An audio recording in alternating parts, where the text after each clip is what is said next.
नमस्कार। आज हम यहाँ एकत्रित हुए विश्व मानसिक स्वास्थ्य दिवस के उपलक्ष्य में डिपार्टमेंट ऑफ साइकेट्री और नेशनल पब्लिक लेक्चर ऑर्गेनाइज कर जिसका विषय है कोविड की बैकग्राउंड में मानसिक स्वास्थ्य। मैं सबसे पहले डॉक्टर रणदीप तक एम्स का स्वागत करना चाहूँ।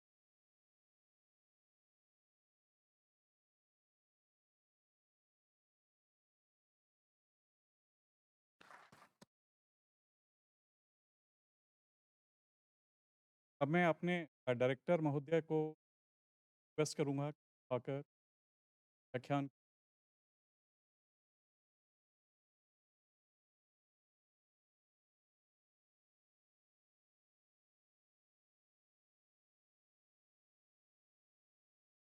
नमस्कार। वर्ल्ड मेंटल सारे विश्व में जाता है उसके संदर्भ में डिपार्टमेंट ऑफ साइकेट्री और नेशनल आज ये टॉपिक बहुत इम्पोर्टेंट है। मेंटल हेल्थ का जो इशू है जो हम एक ऐसा विषय है जिसमें ज़्यादा बात नहीं करते, लोग इनको एक्सेप्ट नहीं करना चाहते हैं कि हम हर एक देश में हैं। जैसे अगर मैं बैठा हूँ कारणवश और कोई प्रॉब्लम आप जाके साइकेट्री में दिखा दो, उसके रिलेटेड नाराज हो जाते हैं। आप ऐसा क्यों करें? ये नहीं वो जानते कि कॉमन है, बहुत लोगों में जाती हैं और हम उसमें प्रॉपर टेंशन नहीं पे काफ़ी ज़्यादा वो लाइफ लॉन्ग टर्म इफ़ेक्ट्स। हाँ, नहीं हर जगह है, कम है, डॉक्टर्स भी कम हैं और अवेयरनेस भी। तो सबको याद होगा कि एक दफ़ा हम एक हॉस्पिटल गए थे जहाँ कोशिश कर रहे थे अफ्रीका में, वहाँ पे सारे देश एक ही साइकियाट्रिस्ट, वहाँ पे कोई हॉस्पिटल था ही नहीं। ये जो मेंटल जेल में रख that we have a long way to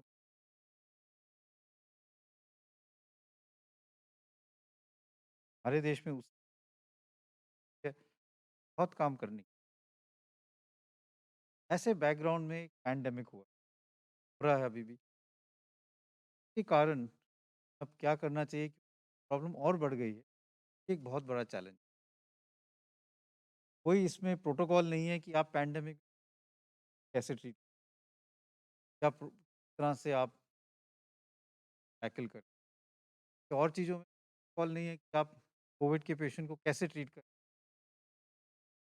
जैसे फिर स्टेरॉइड्स दें और दवाई दें, दें, आइवरमेक्टिन दें, तरह से इन कोई प्रॉपर गाइडलाइंस नहीं। इसके साथ-साथ बीमारी को ट्रीट कर रहे हैं, इसके लिए कहूँगा कि डबल प्रॉब्लम है। एक तो because of lockdown, because of social distance, because of other factors, treatment for mental health disorders suffered a lot. Same challenge है कि हाउ डू यू आप उनसे फुल कॉन्टैक्ट नहीं कर सकते, बात नहीं कर सकते, दैट बिकेम सेकंड चैलेंज जो हुआ वो ये था कि कोविड के दौरान मेंटल बर्डन ऑफ डिजीज़ जो हम कहते हैं वो एकदम बढ़ गया और हम ज़्यादातर फ़ोकस करते हैं बीमारी हुई और उनको कवर कर रहे हैं तो फिर हम कहते हैं पोस्ट कोविड प्रॉब्लम्स हुई, पैनिक अटैक्स होने लगे। टाइप की प्रॉब्लम्स थी, पे ध्यान दिया। इसके अलावा पैंडेमिक के कारण ही, कोविड के कारण नहीं, पर पैंडेमिक के कारण ही मेंटल इंटरेक्शन बिल्कुल कम हो गई, पे ही रहे, बाहर नहीं जा पाए, फिर मेंटल स्ट्रेन बढ़ गया। फियर ऑफ कोविड, कोविड हो जाएगा, क्या करेंगे, कौन हमें देखेगा, अकेले रहना पड़ेगा, उसके कारण लोगों की एंग्जाइटी बढ़ गई, मेंटल हेल्थ इश्यूज बढ़ गए। एसोसिएटेड अदर प्रॉब्लम्स जो लॉकडाउन के साथ हुई, चाहे वो एम्प्लॉयमेंट की बात करें, चाहे कई और इश्यूज जो ह्यूमैनिटेरियन इश्यूज हैं, उनके कारण भी मेंटल हेल्थ इश्यूज एकदम बढ़ गई। तो pandemic related, Covid related mental health issues increased, and managing mental health issues also became difficult. तो ये एक बहुत बड़ा चैलेंज है जो I think not only our country but the world is facing. And as we go head, आगे से हम आगे बढ़ें तो ये चैलेंज कम नहीं होने वाला है। जो यंगर जनरेशन है that is gone through a phase of lockdown, of no schools, no social interaction, उनका long term effect mental health पे क्या होगा, that is something we don't even know. But post COVID I am very sure we will see a huge increase in mental health issues, and we have to be prepared कि हम उसको कैसे address करें। How can we address it from prevention point of view, from early diagnosis, and trying to do the best considering our limited resources? Can we use alternate methods of addressing this problem? Spirituality, meditation, so many other things can be looked at. Because this is a problem which is going to increase in the coming years. And that is why I think this public lecture today on mental health in post-COVID world is very, very important. Because this is going to be a huge problem, and हम सबको ये क्या ये problem है वो समझने की ज़रूरत है, इसको हम कैसे आइडेंटिफाई करें और आगे इसका कैसे समाधान हो, सारी चीज़ें इंपॉर्टेंट हैं। इसलिए I like to take this opportunity to really congratulate the department for holding this public lecture, all the faculty for coming on a weekend and being here to explain everything. I think this is a very important task, and I wish you all the best. और आप कोई भी questions हो, कोई भी doubts हो, please don't hesitate to ask them. We are also, I think, on YouTube, so maybe if there are other questions that you are not able to ask, you can always send a message, and I think the department will be more than happy to address your doubts, because this is something which is a very big issue, and the first step is to come out and address the issue and talk to someone if you have issues which you think could be mental health related. So all the best, and thank you very much.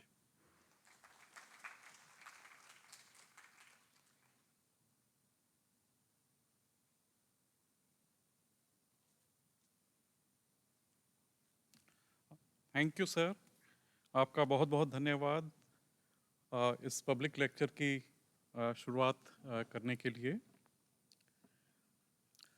जैसा कि हम जानते हैं, पिछले लगभग 1.5 साल से हम एक बहुत ही अनएक्सपेक्टेड हेल्थ क्राइसिस से जूझ रहे हैं, जो कि कोविड-19 पैंडेमिक, और जिसका असर लगभग विश्व के लगभग सारे देशों पर हुआ है। कोई भी देश इससे अछूता नहीं रहा है। मैं तो ये कहूँगा कि दो जो विश्व युद्ध हुए थे, इसका असर जो है विश्व युद्धों से भी ज़्यादा है, बिकॉज कि विश्व युद्धों में भी सारे देशों पर असर नहीं पड़ा था। और इस पेंडेमिक से बहुत ही लगभग सारी जनसंख्या इससे प्रभावित हुई है, और इसकी वजह से शारीरिक स्वास्थ्य ही नहीं, मानसिक स्वास्थ्य पर भी इसका काफ़ी दुष्प्रभाव हुआ है। इसकी शुरुआत में जैसे लॉकडाउन्स हुए, उसमें इंडस्ट्रीज़ बंद हो गई, बहुत लोग अनएम्प्लॉयड हो गए, स्कूल्स बंद हो गए और दूसरी वेव में तो बहुत ही कई सारे बहुत मृत्यु हुई। सो इन सब सारा जो स्ट्रेस था इसका अफेक्ट बहुत से बच्चे अनाथ हो गए इसमें। तो इसके जो इकोनॉमिक कॉन्सिक्वेंसेस, सोशल कॉन्सिक्वेंसेस, ये सब बहुत ही अधिक रहे हैं, जिसका असर मानसिक स्वास्थ्य पर रहा है। कई मानसिक रोगियों क्योंकि इसके अंदर अस्पताल भी काफ़ी बंद हो गए थे और जो ट्रांसपोर्ट के सर्विसेज थी वो भी काफ़ी बंद हो गई थी, तो उसकी वजह से काफ़ी रोगी जो हैं वो अस्पतालों में नहीं पहुंच पाए। कई कई रोगियों की दवाइयाँ बीच में बंद हुई, उसकी वजह से भी जो लोग पहले से मानसिक रोग से जूझ रहे थे उनके मानसिक रोग दोबारा से उभर कर आ गए। तो इस सब स्ट्रेस और की बैकग्राउंड के अंदर इसका मेंटल और फिजिकल हेल्थ दोनों पर काफ़ी एडवर्स इफेक्ट पड़ा है इसका। तो आज का जो सेशन है इसमें हम ये सब डिस्कस करेंगे कि कोविड के पश्चात क्या क्या मानसिक बीमारियां उभर कर आ रही हैं। काफ़ी बच्चों के युवकों के कैरियर्स, इसमें काफ़ी कैरियर्स पर नुकसान हुआ है। अभी भी काफ़ी लोग वर्क फ्रॉम होम कर रहे हैं। जो वर्क फ्रॉम होम और वर्चुअल क्लासेस, इस सब से एक और नुकसान ये हुआ है कि एक सोशल कनेक्टेडनेस, एक जो आपस में जो फेस टू फेस कम्युनिकेशन होता था वो बंद हो गया। तो उसका भी एक दुष्प्रभाव मानसिक स्वास्थ्य पर पड़ा है। काफ़ी लोग जो हैं कहीं बाहर जैसे लोग जो regular physical exercise, outdoor activities वो कब बंद हो गई। लोग एंटरटेनमेंट के लिए मूवीज़ देखने जाते थे, बाहर घूमने जाते थे, एक जो आउटलेट जो वो था वो बंद हो गया। तो इन सब के काफ़ी चीज़ों के इस पर मानसिक स्वास्थ्य पर दुष्प्रभाव पड़े हैं। और इसके बैकग्राउंड में depression, post traumatic stress disorder, trauma जो काफ़ी लोगों ने फेस किया, जिसके अंदर की परिवार के कुछ परिवारों में तो ऐसा हुआ कि परिवार में से 2, 3, 4 लोगों की भी मृत्यु हो गई। तो ये सब हालात जो हैं इससे काफ़ी तरह के कई तरह का मानसिक स्वास्थ्य पर नेगेटिव इफेक्ट्स पड़े हैं। तो ये आज के प्रोग्राम के अंदर हम ये सब डिस्कस करेंगे। और इसके साथ साथ जो लोग नशा रोग के लिए, ड्रग डिपेंडेंस के लिए ट्रीटमेंट ले रहे थे, उसके अंदर ऐसा होता है कि कई बार काफ़ी लोगों के अंदर, मरीजों में डेली डिस्पेंसिंग होती है। अस्पताल में या डिस्पेंसरी में जाते हैं, वहाँ से उनको रोज़ की दवाई मिलती है। और इसमें तो लोग अस्पताल या डिस्पेंसरीज में पहुँच नहीं पा रहे थे, तो उसकी वजह से भी कई तरह के जो है लक्षण जो हैं उसका एडवर्स इफेक्ट्स जो हैं मरीजों पर पड़े। तो हमने इन सारे बातों के बारे में हम आज चर्चा करेंगे कि बड़ों पर क्या असर पड़ा है, बच्चों पर क्या असर पड़ा है, जो लोग नशा रोग से पीड़ित हुए हैं उन पर क्या असर पड़ा है, और इन सब प्रॉब्लम्स को हम कैसे फेस कर सकते हैं, इनके क्या सोल्यूशन हो सकते हैं। ये सब हम आज के इस प्रोग्राम के अंदर डिस्कस करने की हम कोशिश करेंगे। और ये प्रोग्राम जो है यूट्यूब पर भी चल रहा है, और आप यूट्यूब पर भी आप अपने क्वेश्चन दे सकते हैं व्हाट्सएप नंबर्स पर, और हम उन प्रश्नों का समाधान करने की पूरी तरह से कोशिश करेंगे।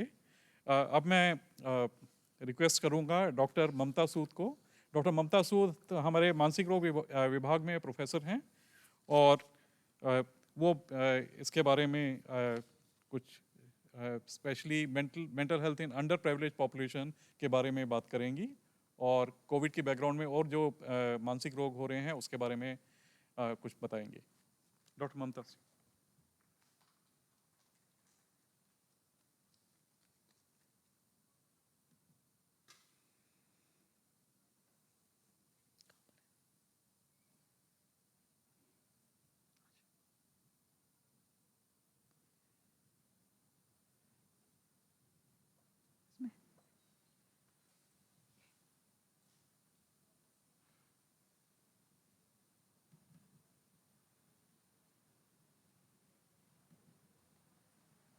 नमस्कार, गुड आफ्टरनून, और बहुत बहुत धन्यवाद आप सब लोग यहाँ हैं आज।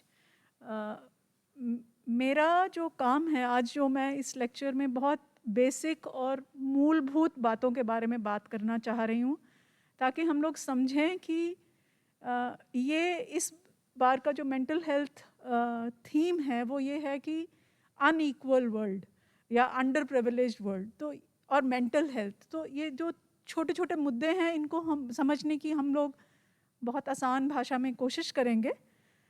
सबसे ज़रूरी जो सबसे पहले मैं आपको ये बताना चाहूँगी कि व्हाट इज़ मेंटल हेल्थ या व्हाट इज़ हेल्थ। शुरू से ही हमारे जब वर्ल्ड वॉर 2 हुआ, WHO बना और UN बॉडीज़ आई, तो उन लोगों ने स्वास्थ्य को कभी भी सिर्फ शारीरिक स्थिति नहीं माना।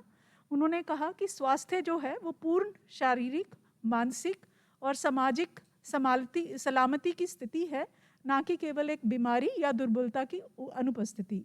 और इसमें मानसिक स्वास्थ्य को शुरू से ही WHO और बाकी बॉडीज़ ने हमेशा स्वास्थ्य का हिस्सा माना। ये बात हम बार बार कहते हैं कि मानसिक स्वास्थ्य का असल में मतलब क्या है? मानसिक स्वास्थ्य का मतलब एक ऐसी सेंस ऑफ वेलबींग है या सलामती की ऐसी स्थिति है जिसमें हम अपनी सब क्षमताओं के साथ काम कर सकते हैं, जीवन के जो स्ट्रेस हैं, जो तनाव हैं, उनका सामना कर सकते हैं और अपनी क्षमता के अनुसार बढ़िया से काम कर सकते हैं। और सबसे जो ज़रूरी चीज़ है कि जो हमारी कम्युनिटी है, जो हमारा समाज है, उसमें योगदान कर सकें। सो मेंटल हेल्थ के ये सारे कंपोनेंट्स जो इंसान ये सब कर पाता है, हम कहेंगे कि उसका मानसिक स्वास्थ्य काफ़ी ठीक है। सो मानसिक स्वास्थ्य के ये 4 पैरामीटर्स रहते हैं जब हम मानसिक स्वास्थ्य की बात करते हैं। मानसिक स्वास्थ्य के साथ एक और मुद्दा है जो हम साइकाइट्रिस्ट और हम सब लोग करते हैं, वो है मानसिक रोग। तो जैसे एंग्जाइटी है या डिप्रेशन है या स्ट्रेस है या नींद ना आना है, ये सारे छोटे छोटे सिम्टम्स आई एम श्योर इस हॉल में बैठे हुए हर इंसान को हुए होंगे हमेशा। पर कब ये मानसिक जो सिम्टम्स हैं छोटे छोटे, ये कैसे मानसिक रोग बन जाते हैं? तो इसके लिए ये होता है कि अगर मानसिक ये वाले जो छोटे सिम्टम्स हैं, एंग्जाइटी, डिप्रेशन, नींद ना आना, भूख ना लगना, कंसंट्रेशन ना होना, अगर ये बहुत ज़्यादा लंबे समय के लिए हैं, बहुत हमारे हर कार्यकलाप को अफेक्ट कर रहे हैं और हमें इससे परेशानी हो रही है, हमारी फंक्शनिंग अफेक्ट हो रही है, तो तब हम कहते हैं कि ये जो सिम्टम है अब ये मानसिक रोग हो गया है। जैसे डिप्रेशन है, डिप्रेशन कम से कम 2 या 3 हफ्ते के लिए सिम्टम्स हो तो हम कहें कि बीमारी हो गई है। और मानसिक रोगों के लक्षण जो कि लोग समझते नहीं हैं कि मानसिक रोग के लक्षण सिर्फ मानसिक नहीं होते हैं, शारीरिक भी होते हैं। और कई तरह के शारीरिक लक्षण होते हैं क्योंकि सभी शारीरिक और मानसिक प्रक्रियाएं हमारे ब्रेन से ही होती हैं। मानसिक रोग कई प्रकार के होते हैं, भिन्न प्रकार के मानसिक रोगों के लक्षण भी भिन्न होते हैं। और हम जनरली 4 या 5 तरह के डिसऑर्डर्स मानते हैं कि सिवियर मेंटल डिसऑर्डर्स जैसे स्किज़ोफ्रेनिया, बाइपोलर डिसऑर्डर, या कॉमन मेंटल डिसऑर्डर्स जैसे डिप्रेशन, एंग्जाइटी, या एडिक्शंस जैसे अल्कोहल है, टबैको है, या ओपियोइड्स हैं, या अफीम है, या बच्चों व किशोरों के रोग। तो इस तरह से रोग होते हैं। अब जो इस बात का जो मुद्दा है कि संसाधनों की कमी क्या है, इसका क्या मतलब है? इसका मतलब एक्चुअली ये है कि मैं आपको ये एक इंसान की उस जर्नी को बताना चाहती हूँ कि कैसे अगर हमें मानसिक बीमारी शुरू हुई तो उसके लक्षणों को पहचान पाना बहुत मुश्किल होता है, कि समझ नहीं आता कि नींद नहीं आ रही या कंसंट्रेशन नहीं आ रही, क्योंकि वो अपनी ज़िंदगी के इतने बड़े हिस्से होते हैं कि समझ नहीं आता। और आप देख भी नहीं सकते, अगर आपकी बाजू टूटती है तो आपको बाजू दिख जाती है टूटी हुई, पर मन तो नहीं दिखता है। तो पहला स्टेप ये होता है कि अगर मानसिक बीमारी शुरू हो रही है कि समझ पाना कि बीमारी है, फिर ये निश्चय करना कि हमें सहायता की ज़रूरत है, फिर ये निश्चय करना, आप आसपास के लोगों से ये डिस्कस करते हो कि अब हम कहाँ से, इसमें अगर सहायता है तो किसके पास जाना है। ये नहीं समझ आता कि बहुत सारे लोग तो जैसे मंदिर में चले जाएंगे या अपने बड़े बुजुर्गों के पास चले जाएंगे या फ्रेंड्स के पास चले जाएंगे, तो समझ में नहीं आता कि क्या करना है। फिर बहुत लोगों से बातचीत करने के बाद आप एक अगला स्टेप होता है कि आपको ठीक मदद आप ढूंढ लेते हैं। फिर ठीक मदद ढूंढने के बाद उनसे ठीक मदद ले लेना, उसके बाद आप मेंटल हेल्थ प्रोफेशनल के पास पहुंचते हैं, वहाँ जाके भी पहुंचना भी बहुत मुश्किल है। फिर दवा या कोई इलाज वहाँ मिलता है, फिर उसको दवा को लेना, उसको सही टाइम पर लेना, फॉलोअप पर आना। उसके बाद अगर जब आप मेंटल इलनेस से रिकवर कर जाते हैं तो आपको रिहैबिलिटेशन केयर चाहिए ताकि आप समाज में वापस फिर से उसी तरह इस्टेब्लिश हो सकें जैसे आप थे। तो इन सब चीज़ों के लिए आपको क्या चाहिए? एक्चुअली जागरूकता होनी चाहिए, सूचना होनी चाहिए, भाई लक्षण क्या होते हैं मानसिक बीमारी के और इसके बारे में क्या करना है, कहाँ जाना है, किससे संपर्क करना है, मानसिक रोग के इलाजों के लिए सेवाओं की क्या उपलब्धता है, कैसे हम उन तक पहुँचें, कैसे हम खर्चा उठाएं, कहाँ अस्पताल है, कौन मेंटल हेल्थ प्रोफेशनल है, क्या दवाइयाँ हैं, क्या थेरेपी है। और कम्युनिटी में भी बहुत सारी व्यवस्थाएं होनी चाहिए। अगर स्कूल के बच्चे हैं उसको मेंटल इलनेस हुई तो स्कूल में हमारे पास बहुत सारी व्यवस्थाएं होनी चाहिए। इसी तरह अगर वर्क प्लेस में काम पे वापस जाना है तो वहाँ भी कुछ होना चाहिए। तो उसके बाद इन मेंटल इलनेस में जो सबसे बड़ा मुद्दा रहता है जब आप रिकवर करते हो या इलाज करवा रहे हो तो स्टिग्मा बहुत ज़्यादा रहता है या कई तरह के भेदभाव, लोग छुपा जाते हैं बीमारी के बारे में। तो ये सब जो चीज़ें हैं, इन सब में मानसिक रोगों के इस संदर्भ में आप देखें कि ये मानसिक स्वास्थ्य है, ये मानसिक रोग है। मानसिक रोग कई प्रकार के हैं। अगर किसी को मानसिक इलनेस है तो उसको समझने के लिए it is not like malaria, कि मलेरिया में आपको पता है कि ठंड दे के बुखार हुआ। हाँ, आपको इतनी इन्फॉर्मेशन अवेलेबल है, बच्चे को पता है कि मलेरिया का बुखार ऐसा होता है, पर मेंटल इलनेस में ऐसा नहीं है।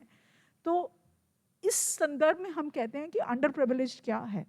तो विश्व में करीब 14% लोगों को मानसिक बीमारी है और जो लो मिडिल इनकम कंट्रीज़ हैं 75 से 95% लोगों को सेवाएं नहीं मिलती हैं और मानसिक स्वास्थ्य में ना के बराबर एक्सपेंडिचर है गवर्नमेंट का इन कंट्रीज़ में। जैसे अगर समझे कि मेंटल हेल्थ प्रोफेशनल्स जो लोअर मिडिल इनकम कंट्रीज़ हैं जैसे इंडिया, तो लेस देन 1 पर लाख पॉपुलेशन है। 72 पर लाख हाई इनकम कंट्रीज़ में है, जैसे for example USA, UK। And इसी तरह जो बिस्तर है, मैं इस 2 छोटे छोटे आंकड़े इसीलिए दिखा रही हूँ कि आपको ये समझ में आए कि जो जिनको हम कह रहे हैं कि हाईली प्रिविलेज्ड एंड जो हम कह रहे हैं अंडर प्रिविलेज्ड, उनमें अंतर कैसे है। इसी तरह भारत जो है, भारत का आपको बहुत आश्चर्य होगा कि हमारी जो ये सारा वर्ल्ड हेल्थ एटलस का है, 2017 का डेटा है कि दैट 4 रुपए हमारी सरकार मेंटल हेल्थ पे पर पर्सन स्पेंड करती है। 1.3% of the health budget which is 2 to 3% now, वो सिर्फ मेंटल हेल्थ पे स्पेंड करती है। और मेंटल हेल्थ प्रोफेशनल्स के नंबर्स बहुत कम हैं। Psychiatrist, child psychiatrist, specialist doctor, सबके नंबर बहुत ज़्यादा कम हैं। और इस वक्त अगर देखा जाए तो भारत में कम से कम 15 करोड़ लोग हैं जिनको मेंटल इलनेस के लिए इलाज की ज़रूरत है, और जो इलाज है वो सिर्फ 3.5 करोड़ लोगों को मिल रहा है, 25% लोगों को मिल रहा है, 11.5 करोड़ लोगों को वो इलाज नहीं मिल रहा है। हमारे अपनी कंट्री में भी बड़ा इंटरेस्टिंग है कि जैसे चंडीगढ़, गोवा, ऐसी जो स्टेट्स हैं वहाँ पर साइकाइट्रिस्ट बहुत ज़्यादा हैं, सर्विसेज बहुत अलग अलग तरह से, कुछ जगह साइकाइट्रिस्ट है ही नहीं। तो इस तरह से बहुत सारा मेंटल हेल्थ जो है उसके जो रिसोर्सेज हैं या जो संसाधन हैं वो बड़े अनइवनली डिस्ट्रीब्यूटेड हैं। तो इसमें जब मैं ये बता रही हूँ कि इसमें जो व्यवस्थाएं हैं, तो अगर आपके संसाधन कम हैं, जो राइट साइड में मैं कह रही हूँ कि अवेयरनेस या सेवाएं या अस्पताल या कम्युनिटी में व्यवस्थाएं, तो इन सब की बहुत ज़्यादा कमी है हमारे पास। पर ऐसा भी सब कुछ नकारात्मक नहीं है, क्योंकि जब मरीज़ हमारे पास आते हैं या वो मेंटल हेल्थ प्रोफेशनल्स तक पहुंच जाते हैं, उसके बाद हम लोग देखते हैं कि हमारे पास एक ऐसा संसाधन है जो लोगों में, जो बाकी कंट्रीज़ में, बहुत सारी बाकी कंट्रीज़ में नहीं है। हमारे परिवारजन जिस तरह से मरीज़ की को शुरुआत से हर स्टेप पे, मतलब बीमारी को पहचानने से लेकर हेल्प सीकिंग से लेकर दवा खरीदने से लेकर रिहैबिलिटेशन से लेकर हर जगह वो अपने मरीज़ की मदद करते हैं। तो ये तो बात हुई कि संसाधनों की उपलब्धता वर्सेस बीमारी का होना। अब जो कोविड-19 पैंडेमिक आया है, ये बहुत ही अचानक से आया, किसी को पता नहीं था। 17 मार्च को अचानक से हमें पता चला, 31 मार्च को लॉकडाउन हो गया। बहुत बहुत ही अचानक से ये कोविड-19 पैंडेमिक आया। बहुत सारी चीज़ें हुई, लॉकडाउन, मास्क पहनना, घर पर रहना, काम करना, घर पर ही पढ़ाई करना, आइसोलेशन, लगातार इन्फेक्शन होने का डर, रहने और काम करने के परिचित जो तरीके थे उनमें बहुत बदलाव आ गया। अगर कोविड हम पॉजिटिव हो जाएं तो मदद उपचार कैसे होगा। दूसरी लहर हमें विनाशकारी रही है, यह सबके लिए रही है। हम में से यहाँ कोई भी ऐसा नहीं है जिसके जानकार या रिश्तेदार या किसी की मृत्यु ना हुई हो। हालांकि वैक्सीनेशन तेज़ी से हो रही है और तीसरी लहर का डर बराबर बना हुआ है, फिर भी कोविड-19 पैंडेमिक ने हम मेंटल हेल्थ को, जैसे director sir, professor Chadha sir, इन सब ने बताया कि कितनी बुरी तरह से मेंटल हेल्थ का इफ़ेक्ट हुआ है। तो कई प्रकार की मानसिक बीमारियां हुई, हर उम्र के लोगों को, हर पेशे के लोगों को, हर क्लास के लोगों को हुई। एंग्जाइटी, डिप्रेशन, स्ट्रेस, एडिक्शंस, जो पहले से मानसिक रोगी थे उनकी बीमारियां और बढ़ गईं। स्वास्थ्य के लिए संसाधनों में कमी और दिखाई पड़ी। जो जब कोविड-19 पैंडेमिक आया, मेंटल हेल्थ के बारे में ये बात समझ आई कि हमारे स्वास्थ्य, मतलब हमारे जो संसाधन हैं वो बहुत कम है, और ज़्यादा दिखाई दिया ये। इसमें देश की पर मैं ये बात अपने किसी कॉलीग से पहले भी डिस्कस करी थी कि अगर कोविड पैंडेमिक आज से 6 या 7 साल पहले आया होता तो हम लोगों को बहुत मुश्किल होती उससे डील करने के लिए। पर क्योंकि ये पिछले साल आया, जब कंट्री में जो मोबाइल नेटवर्क्स की जो पेनिट्रेशन थी वो इतनी ज़्यादा थी, तो हम एजुकेशन भी अपनी चला सके किसी भी तरह से, कैसी भी। स्कूल्स की ऑनलाइन पढ़ाई होती रही, इसी तरह मेडिकल फैसिलिटीज़ और भी, जैसे जूम पे सोशलाइजेशन भी होती रही। तो मोबाइल नेटवर्क्स जो थे उन्होंने कोविड-19 पैंडेमिक के इवन मानसिक स्वास्थ्य के लिए भी बहुत हमारा एक सकारात्मक योगदान रहा। डिपार्टमेंट ऑफ साइकाइट्री ने कोविड-19 पैंडेमिक के दौरान उन्होंने क्या काम किया, एक किताब इसके बारे में निकाली है, जिसमें उन्होंने बहुत सारी अपने एक्सपीरियंसेस के बारे में लिखा है। जैसे हम लोगों ने नया सीखा। बहुत दिन से ये बात होती थी कि टेली कंसल्टेशन होनी चाहिए, पर कोविड पैंडेमिक ने सिखा दिया और अब भी टेली कंसल्टेशन हमारे यहाँ चल रही है। बहुत सारी एजुकेशनल मटेरियल बना, वीडियो बना, बहुत सारे हमारे डिपार्टमेंट के लोगों ने टीवी में, हर जगह अवेयरनेस प्रोग्राम में भाग लिया। और बाकी मेरे कोलीग आपको इन चीज़ों के बारे में डिस्कस करेंगे कि कैसे स्वास्थ्य को, मानसिक स्वास्थ्य को देखना है बच्चों में, एडिक्शंस में। तो मैं और आगे ना कुछ कहते हुए आगे सब बुलाती हूँ डॉक्टर सुजाता सतपथी को। Thank you all, thank you.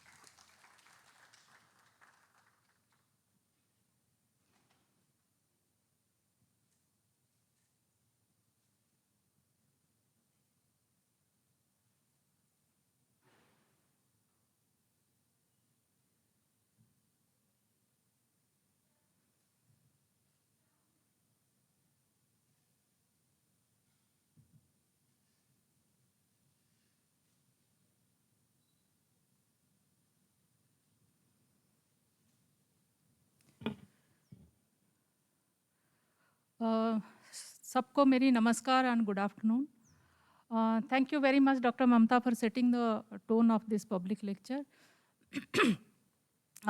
इस पब्लिक लेक्चर की श्रृंखला को आगे बढ़ाते हुए इस पर्टिकुलर प्रेजेंटेशन में मैं एम्स में क्या क्या मनोवैज्ञानिक सेवाएं अवेलेबल है और कोविड के पश्चात क्या क्या चेंजेस आए हैं और किस तरीके से उसमें कमियां पूरे किए गए हैं, ये सब के बारे में बेसिक जानकारियां मैं प्रदान करूंगी। जैसे कि आप लोगों को पता है कि अगर हम मानसिक स्वास्थ्य सेवाएं को पूरी तरह से देखें तो इसको हम मुख्यतः 3 प्रकार में डिवाइड कर सकते हैं। एक तो क्यूरेटिव है और प्रिवेंटिव एंड प्रोमोटिव है। और अगर हम क्यूरेटिव को देखें जो खाली इलाज और उपचार तक सीमित है, तो मैं यही बोलूँगी कि एम्स में हमारी जितनी भी मानसिक स्वास्थ्य सेवाएं उपलब्ध है, ज़्यादातर हमारी फोकस जो है क्यूरेटिव पार्ट में ही रहता है। उसका कुछ पोर्शन जो है हम प्रिवेंटिव एंड प्रोमोटिव कार्य में लगाते हैं, बट ज़्यादा फोकस हमारे इसी में ही रहते हैं। और अगर हम होलिस्टिक मेंटल हेल्थ सर्विसेज बोलते हैं, उसमें कई प्रकार की प्रोफेशनल्स इन्वॉल्व होते हैं। starting with मनोचिकित्सक, मनोवैज्ञानिक and nursing staff and then our occupational rehabilitation therapist. And अगर हम देखें खाली चिकित्सा के ऊपर फोकस करें तो हम यही बोलेंगे कि चिकित्सा 2 प्रकार की होती है। एक तो दवाई के साथ होती है और एक कैटेगरी होती है जो बिना दवाई वाली होती है। और जो बिना दवाई वाली चिकित्सा होती है मानसिक बीमारियों के लिए, उसमें जो है एक मनोवैज्ञानिक की रोल काफ़ी अहम होता है। और कोविड के पहले से भी और कोविड के बाद भी जैसे डॉक्टर ममता ने बोला कि साधनों की कमी जो है देश भर में है, तो एम्स में भी जाहिर सी बात है एम्स में भी है और काफ़ी चैलेंजेस भी रहे हैं कोविड के दौरान। बट एम्स ने हमेशा से यही कोशिश रखी कि जितने भी साधन उपलब्ध है उसको किस तरीके से जिनको ज़रूरत है, जो पेशेंट्स को ज़रूरत है, उनके पास पहुंचाया जाए और ज़्यादातर क्वालिटी सर्विसेज पहुंचाया जाए। इसमें मैं सबसे पहले तो बताऊंगी कि एम्स की जो मनोवैज्ञानिक सेवाएं हैं और कितने प्रकार की है, क्या क्या सेवाएं दिया जाता है। कोविड से पहले और कोविड से बाद भी सेवाएं चेंज नहीं हुई, कुछ कुछ एस्पेक्ट्स उसके बदल गए हैं, बट वो मैं सब स्पेसिफिकेशन कर दूंगी बीच बीच में। जनरली अगर हम देखें तो मनोवैज्ञानिक सेवाएं 3 प्रकार की होती है। एक तो होती है खाली आकलन और मूल्यांकन या जांच, जो हम लोग बोलते हैं साइकोलॉजिकल असेसमेंट। एंड दूसरा होता है साइकोलॉजिकल थेरेपी, जो इलाज में फोकस करता है, सिम्टम्स में फोकस करता है और क्वालिटी ऑफ लाइफ और फंक्शनिंग बढ़ाने में फोकस करता है। और तीसरी जो है पुनर्वास होता है, जो रिहैबिलिटेशन पार्ट होता है। और अगर हम एम्स की सेवाओं को फिर से देखें तो ज़्यादातर जो मनोवैज्ञानिक सेवाएं यहाँ पे उपलब्ध है वो जांच और इलाज में ही फोकस है। कुछ एक छोटा सा पार्ट जो है रिहैबिलिटेशन में फोकस है, क्योंकि हमारा कम्युनिटी रिहैबिलिटेशन और patient rehabilitation with in the hospital, ये दोनों में ही काफ़ी लिमिटेड बल्कि बहुत ही लिमिटेड सेवाएं उपलब्ध है। और अगर हम असेसमेंट्स की डिटेल देखें, कुछ जो की असेसमेंट्स और जांच होती है वो बुद्धि की जांच होती है या बुद्धि में कमी अगर है उसकी जांच होती है। और जो स्पेसिफिक लर्निंग डिसेबिलिटी, जो सीखने में, पढ़ने सीखने में जो क्षमताओं में कमियां होती है, बच्चा सही बुद्धि की तो है लेकिन पढ़ने लिखने में या तो सिंपल मैथमेटिक्स करने में उसकी कमियां हैं या फिर लैंग्वेज पढ़ने लिखने उसमें कमियां हैं, तो ये सारे कमियों का आकलन होती है। और ध्यान की कमी भी जांच होती है और ऑटिज्म स्पेक्ट्रम डिसऑर्डर की भी जांच होती है। तो ज़्यादातर जो बच्चों के रिलेटेड जो भी जांच होती है आपको ज़्यादा डॉक्टर विचित्रा पात्रा आगे बता देंगे। और याददाश्त की जांच भी पूरी तरह से होती है और याददाश्त के साथ साथ कई और न्यूरोकॉग्निटिव असेसमेंट्स भी पेशेंट्स की ज़रूरत के हिसाब से जब रेफरल आता है वो भी किया जाता है। इसके साथ साथ सबसे इम्पोर्टेंट रोल इलाज में जो मनोवैज्ञानिक इलाज होता है, सबसे ज़्यादा जांच की रोल जो आती है जब हम जांच करते हैं सोच विचार को, भावनाओं को और व्यवहार को, उसका जांच करते करते बहुत ही ज़्यादा हमें इलाज में आसानी रहती है और बहुत इम्पोर्टेंट होती है। बहुत टाइम पेशेंट्स को, फैमिली मेम्बर्स को बहुत अच्छी तरह से हेल्प भी करता है कोप अप करने के लिए। और इसके साथ साथ बहुत टाइम ऐसा होता है कि पर्सनालिटी असेसमेंट की ज़रूरत पड़ती है, क्योंकि हमारे व्यक्तित्व में कई प्रकार की बीमारियों भी होती है और जो कि हमें पता नहीं रहता। हम नॉर्मल सोचते हैं बट वो कई तरीके से हमारे जो फंक्शनिंग को अफेक्ट कर सकती है, हमारी जो रिलेशनशिप को अफेक्ट कर सकता है एंड कई प्रकार से हमारी जो परफॉर्मेंस है वर्क फील्ड में उसको भी अफेक्ट कर सकता है। तो पर्सनालिटी की भी जांच होती है। बाकी जैसे डिसेबिलिटी सर्टिफिकेशन के लिए ये जांच बहुत ज़रूरी होती है कि जो भी जांच हमारे यहाँ कराया जाता है वो सर्टिफिकेट बहुत क्वालिटी और तजुर्बे के साथ किया जाता है और बहुत अच्छी तरह से ये सब जांच होके फिर डिसेबिलिटी सर्टिफिकेट दिया जाता है। जब कोविड हुआ, क्योंकि हमारे पास कोई प्रोटोकॉल भी नहीं था, कोई तजुर्बा भी नहीं था और कई प्रकार की हमारी जो असेसमेंट टूल्स होती है उसकी कोई ऑनलाइन फॉर्मेट नहीं था, या कैसे उसको हम अप्लाई कर सकते हैं, नहीं कर सकते हैं, किस तरीके से कर सकते हैं, तो इसके कहीं भी प्रोटोकॉल या गाइडलाइंस के अभाव के चलते हुए शुरुआत में ये तो जांच बहुत ज़्यादा अफेक्ट हुआ। स्पेशली जब हम बात करते हैं डिसेबिलिटी असेसमेंट जांच की, तो उसमें कई प्रकार की अड़चन आई और काफ़ी देर तक वो रुका भी रहा, वो सब हो भी नहीं पाया था। अगर हम देखें personality assessment, assessment of thoughts, emotions, behaviour, socio occupational functioning, memory, ये सब फिर भी काफ़ी हद तक संभव हो पाया, बट डिसेबिलिटी असेसमेंट काफ़ी हद तक अफेक्ट हो गया था कोविड में। और अगर हम मनोवैज्ञानिक चिकित्सा के बारे में जाने तो जनरल पब्लिक जो आम लोग जो इसको बोलते हैं काउंसलिंग, साइकोलॉजिकल काउंसलिंग, हम लोग उसको थेरेपीज बोलते हैं, बिकॉज काउंसलिंग और थेरेपी में बहुत फ़र्क होती है। और जो काउंसलिंग होती है, परामर्श होता है, बहुत ही जनरल टाइप का परामर्श होता है, पर जो चिकित्सा होता है वो काफ़ी गहरा होता है और काफ़ी सिम्टम्स कैसे कम किया जाए उसके ऊपर फोकस करता है और काफ़ी स्ट्रक्चर्ड होता है और बहुत इंटरनेशनल और नेशनल गाइडलाइंस भी फॉलो करता है। उसी के दौरान जो जो असेसमेंट चाहिए बहुत वैलिड और एविडेंस बेस्ड रिसर्च के ऊपर बेस करके जो जांच होती है उसको भी किया जाता है। तो ये सब करते करते ये थोड़ा सा जो ट्रीटमेंट है टाइम लेता है, मिनिमम 45 मिनट्स टू 60 मिनट्स ले लेता है। कई कई जगह पर पेशेंट की ज़रूरत के हिसाब से 1.5 घंटा तक भी एक सेशन लंबा हो जाता है। मेनी टाइम्स पेशेंट्स की जो इम्प्रूवमेंट होता है जल्दी आ जाता है, कई पेशेंट्स में काफ़ी स्लो भी आता है, डिपेंडिंग ऑन वो कितना काम अपने ऊपर करने के लिए सक्षम है उसके ऊपर डिपेंड करके। सो ज़्यादातर लंबा 12 से 15 बार भी आना पड़ता है काफ़ी सस्टेनेबल इफेक्ट के लिए।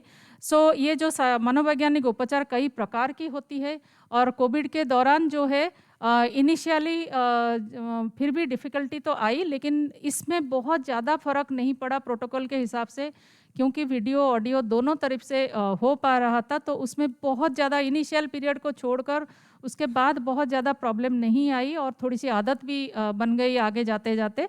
तो इसको हम करने के लिए काफ़ी हद तक नए पुराने सारे पेशेंट्स को जितना संभव हो सके कवर कर सकते थे। और अगर थेरेपीज कहाँ किस किस में दिया जाता है अगर हम जानना चाहते हैं तो जैसे डॉक्टर ममता ने बोला कई प्रकार की मेंटल इलनेसेस है और ज़्यादातर मेंटल इलनेसेस के लिए थेरेपीज अवेलेबल है एम्स में और ये सारे एज ग्रुप्स के लिए भी अवेलेबल है। और जो फेमस और बहुत ज़्यादा परिचित चर्चा में रहता है वो कॉग्निटिव बिहेवियर थेरेपी रहता है, खाली बिहेवियर थेरेपी रहता है और कई बार ब्रीदिंग थेरेपी, रिलैक्सेशन थेरेपी भी रहती है, कई प्रकार की मैरिटल थेरेपी भी रहती है।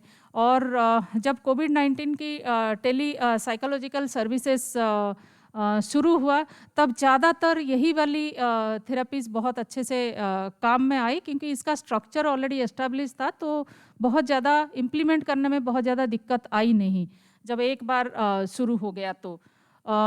और आज मेरे पहले से जब स्पीकर्स ने सबने बोला है कि कोविड किस तरीके से हमारे मेंटल हेल्थ के ऊपर असर डाला, तो हमारे पास 4 कैटेगरी के पेशेंट्स तब बन गए थे। एक तो आम जनता जिनके ऊपर कोविड की काफ़ी स्ट्रेस और स्ट्रेस और एंजाइटी रिलेटेड इश्यूज थे, और जो हमारी एग्जिस्टिंग पेशेंट्स थे उनका भी काफ़ी हद तक बढ़ा हुआ था। और तीसरा ग्रुप था जो नए नए पेशेंट मतलब पहली बार उनको पहली बार इलनेस की सिम्टम्स आए थे, वो कैटेगरी थे। और चौथा कैटेगरी थे हेल्थ केयर वर्कर्स थे, जो कि हमारी विद इन एम्स की हेल्थ केयर वर्कर्स ही थे। तो इन लोगों के लिए भी काफ़ी हद तक हम लोग ने जितने भी कंसल्टेशन आया सारे कंसल्टेशन को हम लोग अटेम्प्ट किए थे कवर करने के लिए। सबसे इम्पोर्टेंट और प्रॉब्लमेटिक ये भी था कि जिन परिवार में 4-5 लोगों की अचानक से एक्सटेंडेड परिवार या फिर जस्ट जॉइंट एकदम जॉइंट फैमिली थे, उनमें जब 4-5 की डेथ हो जाती है तब इट वाज रियली डिफ़िकल्ट कि उसको टेली साइकोलॉजिकल सर्विसेज के दौरान कैसे उसको एड्रेस किया जाए।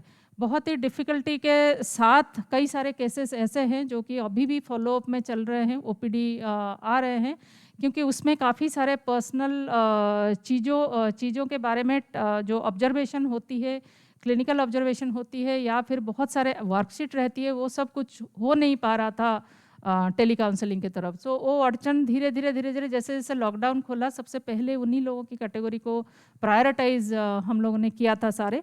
और इसके साथ साथ बाकी जो प्रीवियसली कोविड से पहले जितने भी थेरापेटिक सर्विसेज थे, सारे थेरापेटिक सर्विसेज चलते रहे।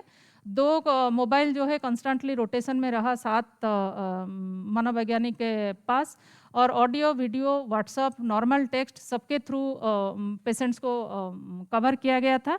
एंड ये एक बहुत बड़ा लर्निंग एक्सपीरियंसेस था, हमारे लिए भी था और सारे पेशेंट्स के लिए भी था जिनके पास हम लोग पहुँचे थे। सो इन ए नॉटसेल आई कैन से कि वो डेफिनेटली जो एक्सेसिबिलिटी, हमारी एक्सेसिबिलिटी या फिर पेशेंट की एक्सेसिबिलिटी टू अस, ये दोनों ही कहीं ना कहीं बढ़ा हुआ था। एंड कोविड की अपॉर्चुनिटी बहुत कुछ नई सिखा गई कि करना कैसे है, क्या करना है। उसमें फिर गाइडलाइंस भी बने हुए थे, तो गाइडलाइंस फिर फॉलो करना आसान भी रह गया था। ये सब करते करते काफ़ी समय ट्रीटमेंट गैप्स बहुत सारे पैदा होते हैं, और वो ट्रीटमेंट गैप्स जो इम्बैलेंस है, स्क्यूड पेशेंट स्पेशलिस्ट की रेशियो है, जैसे डॉक्टर ममता ने बोला, उसके वजह से ज़्यादातर होता है। एंड 2 सेशन के बीच जब गैप ज़्यादा रह जाता है, जो रिकमेंडेड गैप से अगर ज़्यादा रह जाता है, उसमें पेशेंट्स को भी प्रॉब्लम होती है और जो सेवाएं प्रदान करते हैं उनको भी प्रॉब्लम होती है। सो उसकी इफ़ेक्टिवनेस भी कम हो जाती है। तो ये एक कमियां हैं जो कि धीरे धीरे शायद आगे जाके भर जाए। और कई जगह पे जो गैप आती है पेशेंट्स की तरफ से भी आती है, जब पेशेंट कोई भी स्पेसिफिक अपॉइंटमेंट डेट है उसमें नहीं आ पाते हैं, तो वो भी फिर लंबा खिंच जाता है। तो ये दोनों प्रमुख कारण होते हैं ट्रीटमेंट गैप्स के लिए। एंड जैसे मैंने पहले भी बोला, जो हमारा रिहैबिलिटेशन सर्विसेज है, पहले तो जो हमारी वार्ड पेशेंट्स के लिए सीमित था, बट अभी उसको बहुत ही रिसेंटली, अभी शायद हमारे ओपीडी के लिए भी हम लोगों ने पेशेंट्स को उपलब्ध कराने के लिए प्रयास किया है। सो अगर हम देखें कि ये गैप्स, ट्रीटमेंट गैप्स जो है कैसे बंद करें, इसमें दोनों की भूमिका है, मरीजों को भी भूमिका है और हम लोग की तरफ से भी भूमिका है। और सबसे ज़रूरी है, क्योंकि यहाँ को बहुत सारे नए लोग भी हैं जो डिपार्टमेंट से नहीं है, तो उनके लिए ये है कि जब भी आप मनोवैज्ञानिक सर्विस या सेवाएं लेने के लिए आए, तो आपकी पहले से अगर कोई मनोवैज्ञानिक असेसमेंट हो रखा है, मतलब जांच हो रखी है, या कहीं से आपने सेवाएं ले रखी है, सो सबकी पेपर्स, जितनी भी कागजात है वो सारा लेके आए पहले वाले सेशंस में। एंड ज़्यादा से ज़्यादा कोशिश कीजिए, अनलेस बहुत ही अर्जेंट है, बहुत ही अनअवॉइडेबल है, कोई भी अपॉइंटमेंट मिस ना करे। एंड ये होता है क्योंकि सेशंस जो है 45 मिनट से 60 मिनट्स तो होता ही होता है, उसके ऊपर भी जा सकता है depending on the patient's condition and stabilisation of the patient. So इसमें थोड़ी सी, आप जब नए आते हैं तो थोड़ा सा धैर्य की ज़रूरत है और कामनेस की भी ज़रूरत है। तो डेफिनेटली क्योंकि कई सारे जगह में पेशेंट्स को अपने ऊपर काम करना पड़ता है, फैमिली मेम्बर्स को भी मेहनत करनी पड़ती है पेशेंट्स के लिए, अपनी रिश्ता सुधारने के लिए। तो कई बार हम लोग होमवर्क देते हैं, सो होमवर्क भी पूरा करना, जितना पूरा करेंगे उतना ही आपके लिए वो बेनिफिशियल रहेगा, तो वो भी करना बहुत ही ज़रूरी है। बहुत हद तक हम लोग फैमिली को इन्वॉल्व करते हैं सारे ट्रीटमेंट सेशंस में। ज़्यादातर ट्रीटमेंट सेशन हम फैमिली को साथ लेके चलते हैं, क्योंकि कई बार क्या होता है, कई सारे थेरेपीज़ है जो हमें घर से कराना पड़ता है। सो एक साथ में को थेरेपिस्ट चाहिए होता है जो घर से करता है, जैसे ओसीडी की ट्रीटमेंट है। सो अगर घर वाले को हम लोग साथ में लेते हैं तो थोड़ा सा आसान हो जाता है और रिजल्ट्स भी अच्छा हो जाता है, आउटकम जो है अच्छा हो जाता है थेरेपी की। सो इस तरीके से फैमिली के लिए फैमिली को भी सिखाते हैं पेशेंट्स को लॉन्ग रन में रिस्पेक्ट और अफेक्शन कैसे जारी रखना है, और घर की वातावरण को कैसे पॉजिटिव बनाना है। और पेशेंट्स को भी सिखाते रहते हैं कि ये सब की जो फैमिली से जितने भी सारे सुविधा मिलते हैं, जितने भी सारे केयर अफेक्शन मिलता है, उसको अच्छी तरह से उसकी लाभ उठाने के लिए और उसकी सम्मान करने के लिए। और एम्स की तरह से एम्स कभी भी कॉम्प्रोमाइज़, बहुत ही रेयरली कभी ऐसे हुआ नहीं कि जो क्वालिटी टाइम पेशेंट की है उसमें कॉम्प्रोमाइज़ हुए, चाहे हमारे पेशेंट्स कितने भी बढ़ जाए, सेशंस के बीच गैप बढ़ जाए, लेकिन जो क्वालिटी सर्विस है उसमें कभी नहीं गैप करने की कोशिश करती है। और एक्टिवली फैमिली के साथ मिलके, पेशेंट्स के साथ मिलके जो ट्रीटमेंट गैप्स है, स्पेशली जो गैप बिटवीन द 2 सेशंस, उसको कम करने की कोशिश भी करती है। एंड अभी फ़िलहाल अपनी आउटरीच बढ़ाने के लिए या फिर हमारी एक्सेसिबिलिटी थोड़ा बढ़ाने के लिए हम लोग अभी धीरे धीरे प्लान किए हैं कि ग्रुप साइकोलॉजिकल सर्विसेज शुरू करें, ताकि हम ज़्यादा से ज़्यादा पेशेंट्स को कवर कर सके। स्पेशली जो पेशेंट्स जो कॉमन मेंटल डिसऑर्डर है, डिप्रेशन है, एंग्जाइटी बीमारी है, जो जिसमें कि मेंटल हेल्थ बर्डन सबसे ज़्यादा है, तो उस ग्रुप को हम ज़्यादा से ज़्यादा कवर कर सके। और ये तो सब लोगों को ज़्यादातर पता ही होगा, बट एक छोटी सी जो नए लोग हैं उनके लिए है कि मनोवैज्ञानिक सेवाओं तक कैसे पहुँचे। सबसे ज़रूरी जैसे कि आप लोगों को पता है कि ओपीडी रजिस्ट्रेशन और ओपीडी कार्ड सबसे ज़रूरी है, सबसे ऊपर है, और उसके बाद आप साइकाट्री के कार्ड लेके अगर आते हैं, या पेशेंट्स जो दूसरे डिपार्टमेंट में है, एम्स से रेफ़र होके आते हैं, तो वो भी आप कर सकते हैं। और अगर डिसेबिलिटी सर्टिफिकेट है तो डेफिनेटली हमारे डिपार्टमेंट से ही रेफरल आनी चाहिए। और जिस डे में ऐसा भी होता है कई बार, जिस डे में आपकी रेफरल होती है मनोवैज्ञानिक सेवाओं के लिए, उस डेट में पेशेंट की भीड़ की वजह से या अर्लियर अपॉइंटमेंट के वजह से कई बार हम उस दिन आपको देख नहीं पाते हैं। बट डेफिनेटली जिस डेट में अपॉइंटमेंट देते हैं, 99.99% उस डेट में डेफिनेटली आपकी जो समय निर्धारित है, डेफिनेटली उसी में हम आपको समय देते हैं, और आपको उसी दौरान जो है आपकी फॉलोअप विजिट्स भी तय कर देते हैं आपके साथ मिलके। ज़्यादातर जो है एम्स हमेशा अपना सेवाओं जो है विस्तार करता रहता है, जितने भी रिसोर्सेस अवेलेबल है उसी के अंदर। और हम हमेशा कोशिश यही करते हैं कि इलाज के साथ साथ हमारी जो पेशेंट्स है वो अपनी जीने की जो डिग्निटी के साथ जीने की क्षमता को बढ़ाए, और अपना जो मानसिक, शारीरिक और बौद्धिक विकास जितनी होनी है उसको सारा यूज करके, विकसित करके, जो एक नॉर्मल फंक्शनैलिटी लेवल है उसमें वापस आए और एक डिग्निफाइड लाइफ जिए। Thank you very much.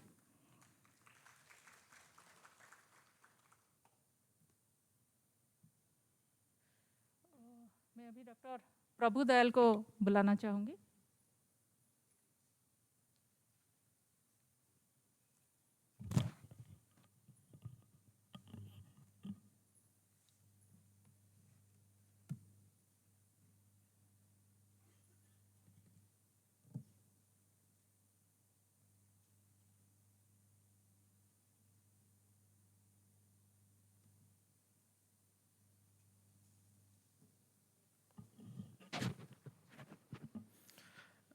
सभी श्रोतागणों का मेरा बहुत बहुत नमस्कार, और मैं आज के इस व्याख्यान में सबका स्वागत करता हूं। आज का जो टॉपिक है मेरा वो नशीले पदार्थों के सेवन से संबंधित है।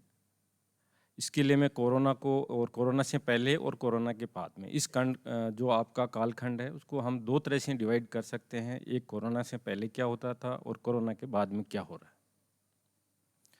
किस किस तरह के जो सब्सटेंस हैं या नशीले पदार्थ हैं उनकी मात्रा है, वो लोगों में लेने की मात्रा जो है, सेवन करने की जो मात्रा है वो बढ़ी है, किन किन की कम हुई है, और किस किस तरह के जो इलाज के नए नए प्रोविजंस हैं, सर्विसेज हैं, वो स्टार्ट हुई है। साथ में जो तस्कर भाई लोग हैं उन्होंने जो आपका वो सिस्टम है वो किस किस तरह टेक्नोलॉजी को यूज़ कर रहे हैं और अपने तक नशा पहुंचा रहे हैं।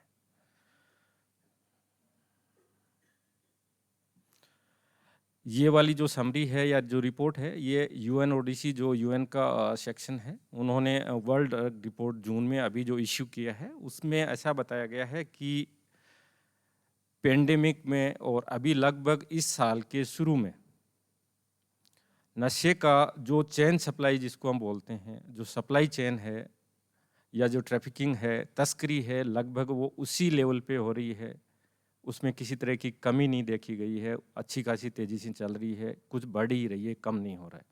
तो समाज में, कम्युनिटी में, सोसाइटी में ये गलतफहमी है कि भाई रेस्ट्रिक्शंस की वजह से ये सारी चीज़ें कम हो गई है, लेकिन ऐसा नहीं हो रहा है। इसका इम्पैक्ट क्या हो रहा है? इसका इम्पैक्ट ये हो रहा है कि कुछ तरह की ड्रग्स हैं, कुछ ड्रग्स हैं वो ज़्यादा यूज़ की जा रही है, कुछ ड्रग्स का सेवन कम हो रहा है। जैसे जो ड्रग्स पहले आपकी रेस्टोरेंट्स में, रेव पार्टीज़ में या क्लब्स में जो ड्रग्स यूज होती थी, जैसे एमडीएमए, एलएसडी, कोकेन, उनका सेवन काफ़ी कम हुआ है। लेकिन इसके साथ में क्योंकि लोग थोड़े तनाव में भी हैं, अकेलापन भी है, काम धाम भी कम है और कुछ परेशानियां हैं, फाइनेंशियल रीजंस भी एक उसमें मुख्य कारण है। उसके चलते क्या हुआ है कि लोगों में कैनाबिस का ट्रेंड बढ़ा है, और स्पेशली यूथ में आप देखेंगे कि कैनाबिस की मात्रा ज़्यादा ले रहे हैं। साथ में एल्कोहल का भी यूज़ बढ़ा है, और कुछ जिनको हम प्रिस्क्रिप्शन ड्रग्स बोलते हैं, या जो दवाएं जैसे आपकी नींद की गोलियां बेंजोडाइजेपिन्स हो गई, कुछ दर्द की दवाएं होती है जैसे ट्रेमेडोल, ओपियोइड एनाल्जेसिक, इनका खपत बढ़ा है।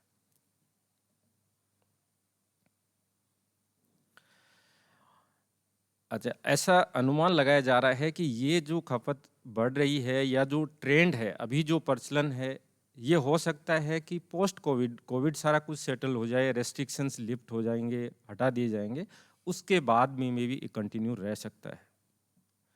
ये ऐसा क्यों हो सकता है? इसके पीछे एक कारण ये बता रहे हैं कि जो टेक्नोलॉजी का जो एडवांसमेंट हुआ है उसमें ऐसा देखा गया है कि अभी ऑनलाइन शॉपिंग्स बहुत कॉमन हो रही है, और ऑनलाइन शॉपिंग हो रही है, जो खरीदारी हो रही है, उसमें क्या हो रहा है, ड्रग्स का भी बहुत सारा ऑनलाइन कंसाइनमेंट्स, ऑनलाइन जो आप ऑर्डर्स कर पाते हैं, कोरियर से आपको घर तक मिल जाती है, तो इस तरह उन्होंने इजीली अवेलेबिलिटी हो गई, एक्सेसिबल हो गई, तो इस तरह माना जा रहा है कि ये वाला जो पार्ट है ये हो सकता है कि आगे भी चला रहे। इसलिए समाज को और जो भी संस्थाएं हैं उनको इस पे पैनी नज़र रखनी पड़ेगी, नहीं तो हर के घर घर तक ये पहुंच सकती है।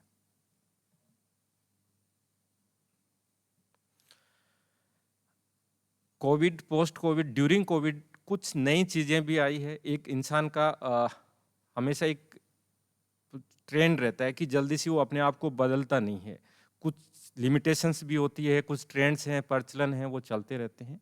लेकिन कोविड ने हमारे ऊपर थोप दिया ये सारा कुछ, अचानक से हमें सारी चीज़ें करनी पड़ी। पहले बहुत लिमिटेड करते थे, वो इनोवेशन तो नहीं कह सकते, वो चीज़ें पहले भी होती थी, लेकिन अब कोविड के बाद में सडनली हमें एक लार्ज स्केल पे वो चीज़ें हुई, जिसमें जैसे आपका टेलीमेडिसिन हो गया, टेलीफोन हेल्पलाइंस हो गई, ऑनलाइन ट्रेनिंग हो गई हेल्थ प्रोफेशनल्स की, ये सारी चीज़ें हमें लार्ज स्केल पे की। और इनको लार्ज स्केल पे करने के बाद में ऐसा लगा कि हाँ, ये चीज़ें फ़ायदेमंद हो सकती है, फ्यूचर में हम इनको और अच्छे से डेवलप करके लागू कर सकते हैं। कुछ इनोवेशंस जो स्पेशली ड्रग डिपेंडेंट पॉपुलेशन के लिए हमारे टर्शरी केयर लेवल पे हमारे एनडीडीटीसी का एक शेयर कर रहे हैं, जिसमें यूजुअली क्या होता है कि ओपियोइड से रिलेटेड जो मेडिकेशंस हैं जैसे बुप्रीनोर्फिन है, अगोनिस्ट मेंटेनेंस ट्रीटमेंट में मेथाडोन है, ये पेशेंट को रोज़ बुला के रोज़ अंडर सुपरविजन दी जाती है, जिसमें पेशेंट अंडर सुपरविजन रोज़ लेता है और उसकी देखभाल कैसे है, पेशेंट इधर उधर तो दवा नहीं कर रहा है, वो सारी चीज़ें देखी जाती है। लेकिन फर्स्ट टाइम ऐसा हुआ कि even not in India, in other countries also, जो प्रिस्क्रिप्शन का पीरियड है, ड्यूरेशन है, जो डिस्पेंसिंग है, वो बढ़ाया गया, जैसे 2 हफ्ते 3 हफ्ते किया गया। उससे ऐसा हुआ कि बाद में जैसे पेशेंट्स आ रहे हैं तो हमें जो एप्रीहेंशन थे, जो डर था, वो सारी चीज़ें नहीं हो रही है। पेशेंट में अच्छा मतलब आने जाने का, ट्रांसपोर्टेशन की, दूसरी जो लिमिटेशंस हैं, खर्चे भी कम हुए हैं, पेशेंट अच्छा महसूस कर रहे हैं और कुछ सुधार की तरफ हो रहा है। तो ये एक हमारे लिए लर्निंग हुआ है कि भाई इसको हम क्या इन फ्यूचर जो एक्सेसिबिलिटी, अवेलेबिलिटी और इसको बढ़ाया जा सकता है। यूज ऑफ टेलीमेडिसिन का पहले से जैसे पूर्व वक्ताओं ने डिस्कस किया अबाउट इसके बारे में। तो जब हम सब्सटेंस यूज़ की बात करते हैं तो definitely substance use, mental health, इनमें डेफिनेटली टेलीमेडिसिन का बहुत ज़्यादा रोल है और ये काफ़ी कारगर साबित हुई। लेकिन सब्सटेंस में अभी भी क्या है कि कुछ पॉइंट्स इनके ऐसे हैं जिनमें मूल्यांकन की, जिनका असेसमेंट, उस पर और रिसर्च की अभी ज़रूरी है कि भाई वो ऐसा कर सकते हैं, आगे कितना फ़ायदेमंद हो सकता है।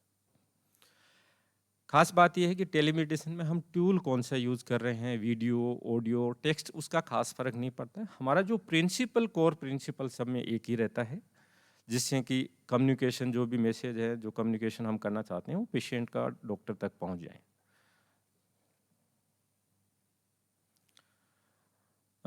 दूसरा इम्पोर्टेंट जो एस्पेक्ट है पोस्ट कोविड में, जिसको हम consultation, liaison, psychiatry and addiction services कहते हैं, ये बहुत महत्वपूर्ण एस्पेक्ट है, जिसको एनडीडीटीसी से और एम्स में, अपने संस्थान में, हमारे चीफ की गाइडेंस में, उनकी विजनरी अप्रोच की वजह से हम ऑलरेडी ही शुरू कर चुके हैं। पहले ही प्री कोविड ही हमने कर दिया है, लेकिन पोस्ट कोविड लोग इसके बारे में डिस्कस कर रहे हैं। इसमें होता क्या है कि हमारे जो पेशेंट्स हैं वो सब्सटेंस के लिए कभी नहीं आते हैं और बहुत कम आते हैं डायरेक्टली इन हॉस्पिटल्स में। वो किसी और प्रॉब्लम को लेके हॉस्पिटल पहुंचते हैं, जैसे पोस्ट कोविड की कोई कंडीशन है, पेशेंट को फटीग हो रहा है, थकान हो रही है, या कोई रेस्पिरेटरी प्रॉब्लम है, या और कोई किसी तरह की या फिर कोई एक्यूट हेल्थ प्रॉब्लम होगी, कोई इंजरी हो गई या इस तरह की, या क्रोनिक इलनेसेज है, उनके लिए पेशेंट हॉस्पिटल में, ये पेशेंट अमूमन अदर पेशेंट से ज़्यादा आते रहते हैं। तो ये एक अपॉर्चुनिस्टिक इन पॉपुलेशन का उसी वक्त यदि असेसमेंट कर लें, थोड़ा सा देख लें, स्क्रीन कर लें कि हाँ भाई कोई नशा तो नहीं ले रहे हैं, तो उनको अच्छे से एंगेज किया जा सकता है। इससे क्या होता है कि कुछ बैरियर हट जाएंगे, जैसे स्टिग्मा हट जाएगा, टाइम का, स्पेसिफिक स्पेशलिटी में जाने का, ये सारी चीज़ें काफ़ी हद तक सोल्व हो जाती है। तो इसमें जैसे फिजिशियंस हैं या अदर इसमें दूसरे स्टाफ, नर्सिंग स्टाफ है, फार्मासिस्ट है, वो भी रोल अदा कर सकते हैं। इससे फ़ायदा होगा कि एक अर्ली असेसमेंट हो जाएगा, स्क्रीनिंग हो जाएगा, एडवाइस हो जाएगी। एडवाइस के बाद में लगता है कि गंभीर समस्या है या डिपेंडेंस जैसी सिचुएशन है, तो उसको स्पेसिफिकली रेफर किया जा सकता है। तो ये काफ़ी इम्पोर्टेंट साबित हो सकता है इन करंट सिचुएशंस में। दूसरा है तंबाकू के बारे में। इस महामारी का तंबाकू के लिए काफ़ी मतलब इसको क्विटिंग के लिए, स्टॉप स्मोकिंग के लिए बहुत ही अच्छा अवसर है। एक कहावत आपने ज़रूर सुनी होगी कि यदि आपको लोहे में किसी तरह की शेप चेंज करनी हो तो लोहा जब गर्म हो तभी उस पर वार करना चाहिए, तो उसकी शेप ठीक हो जाती है। वैसे क्या है कि ये टीचेबल मोमेंट है, सब डरे हुए हैं, पता है कि भाई टोबैको की वजह से और इन सारी सिचुएशन में कोविड फैल सकता है, हमारी समस्याएं बढ़ सकती है। तो इस टाइम, इस वक्त सारे पेशेंट्स को जो भी है, सब पेशेंट जब भी ओपीडी में या कहीं भी आते हैं, उनसे हमेशा always ask about the tobacco use, advise the patient, and refer to the particular tobacco cessation clinic or quit lines, and advise some NRTs and this kind of approach। और दूसरे जो मेथड्स हैं वो भी आप यूज़ कर सकते हैं, जैसे ऐप्स हैं, मोबाइल फ़ोन्स हैं। तो ये एक अच्छा मौका है। कुछ चीज़ें मैं पेरेंट्स को भी बताना चाहूँगा, जिसमें ये देखा गया है कि आजकल बच्चे स्कूल जा नहीं रहे हैं, सोसाइटी में जो एक्टिविटीज़ हो रही है वहाँ भी नहीं जा रहे हैं, तो दिन भर घर में रह रहे हैं, तो घर वालों की जिम्मेदारी और बढ़ जाती है। तो उस सिचुएशन में क्या है कि आपको बच्चों का जो बिहेवियर है उस पर थोड़ा सा नज़र रखना पड़ेगा। और कुछ बिहेवियर ऐसे होते हैं जिनको हम वार्निंग साइंस कहते हैं, प्रारंभिक लक्षण हैं जो कि किसी नशे के लिए हो सकते हैं। जैसे बच्चा पारिवारिक गतिविधियों में रुचि नहीं ले रहा है, घर वालों का रेस्पेक्ट नहीं कर रहा है, अपनी जिम्मेदारी से पीछे हट रहा है, भूख में अचानक वृद्धि हो रही है या खाना कम खा रहा है, बच्चा बहुत ज़्यादा एक्साइटेड हो रहा है, दिन भर कहता है मैं बहुत थका हुआ हूँ, या कई बार अचानक से बहुत एक्साइटेड हो जाता है, कीमती सामान या पैसे खो देता है, और बाहर कहाँ जा रहा है इस बारे में आप लोगों को नहीं बताता है और इनकार करता रहता है। कोई गलती करता है, बुरे जैसे व्यवहार हो गया, उसके लिए फिर बहाना मारते रहेगा, कमरे में बहुत समय बिताता है, अंदर से बंद कर लेगा, बैठा रहेगा, या बार बार जैसे च्युइंगम चबाते हैं या कुछ मुंह में जो स्मेल वगैरह कम आए, ऐसी कुछ चीज़ें बार बार या ज़्यादा फ्रिक्वेंटली यूज़ कर रहा है, तो संभावना है कि किसी तरह का स्मोकिंग या और तरह की चीज़ें ले रहा है। तो ये वार्निंग सिम्टम्स हैं, एग्जैक्ट नहीं है, लेकिन इस तरह की कोई पोजीशन होती है, ऐसी कोई कंडीशन है, तो ध्यान रखना चाहिए। ये वाली एक बहुत ही इंपॉर्टेंट चीज़ है कि अभी क्या हो रहा है कि लोग बाग ऑनलाइन सारा कुछ हो रहा है, कोरियर्स आपके घरों में आ रहे हैं, तो यदि बच्चों के द्वारा या कोई कोरियर वगैरह हो रहा है तो हमेशा कोरियर को ओपन करें, उसमें अच्छे से जांच करें कि इस तरह की चीज़ें तो नहीं है। जैसे आप साइड में देख रहे होंगे ये ई सिगरेट्स हैं, जिसमें गांजा है, चरस है, ड्रग्स है, हेरोइन है, कोकेन है, तो दीज आर द ड्रग्स। तो इस तरह की चीज़ें तो नहीं आ रही, तो कम से कम पॉकेट को जो पैकेज है उसको ओपन करें, अच्छे से सर्च करके फिर ही बच्चे को दें। कुछ सुझाव हैं जो कि घर वालों के लिए भी है और पेशेंट के लिए भी। यदि पेशेंट कोई भी है, नशा कर रहा है कोई, तो उसको लगता है कि भाई मेरे को समस्या है, तो उसको कभी अकेला नहीं महसूस करना है। इस तरह की प्रॉब्लम्स होती है, ये एक मेडिकल सामाजिक बीमारी की तरह देखना चाहिए, नैतिक विफलता नहीं है। ऐसा नहीं है कि भाई नैतिक विफलता है, इसके चलते अब इसका इलाज नहीं होगा और कुछ नहीं हो सकता। और घर वालों को भी देखना चाहिए कि इस प्रकार की कोई समस्या है तो उसमें सहायता करें, न कि उसको नेगेटिवली कमेंट करें। ये कुछ WHO की स्लाइड्स है अबाउट इनिशियली हुआ था कोविड में कि भाई शराब पीने से अंदर का वायरस खत्म हो जाएगा, लेकिन ऐसा कुछ नहीं है, इससे समस्या बढ़ने वाली है। ये वाले डेटा जो हैं, हमारे यहाँ एक सर्वे हुआ था उसका है, तो बहुत ज़्यादा अभी कोविड से रिलेटेड तो नहीं है, लेकिन इसमें ये ज़रूर रिफ्लेक्ट हो रहा है कि हमारे यहाँ समस्या कितनी बड़ी है, करोड़ों में है, हज़ारों में नहीं है। 5-5 करोड़ लोग एल्कोहल की 90 लाख लोग गांजा भांग के लिए 77, तो इसका मतलब ये है कि ये ह्यूज बर्डन है, समस्या बहुत बड़ी है। तो इसको टैकल करने के लिए दूसरे जो तरीके हैं वो हमें अपनाने पड़ेंगे, चाहे उसमें आपका टेलीमेडिसिन हो गया, मैन पावर का जो आपका ट्रेनिंग हो गया, मेडिकल हेल्थ में जो अदर प्रोफेशनल्स हैं उनकी ट्रेनिंग हो गई, उनका पार्टिसिपेशन हो गया, integration of addiction services with general health, main stream health services, ये सारी करनी पड़ेगी। तो निष्कर्ष यही है कि इस महामारी में कुछ चीज़ें हमारे लिए फ़ायदेमंद हो सकती है, इसमें बहुत सारी चीज़ें ऐसी है जो हमने उनसे कुछ सीखा है, उनको आगे हम डेवलप करें और भविष्य में उनको हमारे यहाँ इम्प्लीमेंट करें ताकि आने वाले समय में लोगों को फ़ायदा हो सके। धन्यवाद।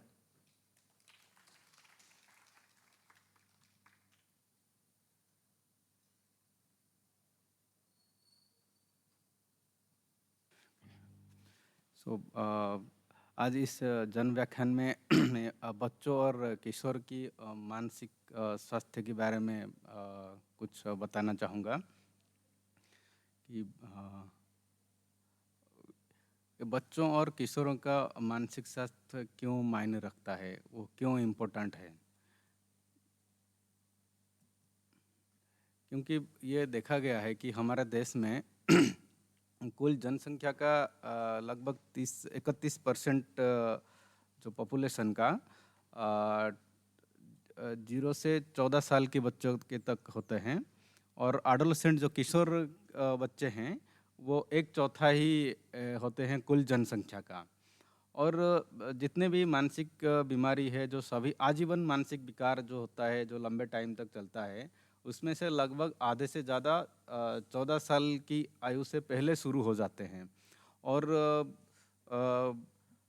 इसका प्रसार दर, मतलब उसका टोटल रेट, प्रिवेलेंस रेट, ये देखा गया है कि कम्युनिटी में 6% से लेकर के स्कूल में 23% तक पाई गई है। सो ये इसमें से पता चलता है कि ये उसका एक बर्डन है एक देश में।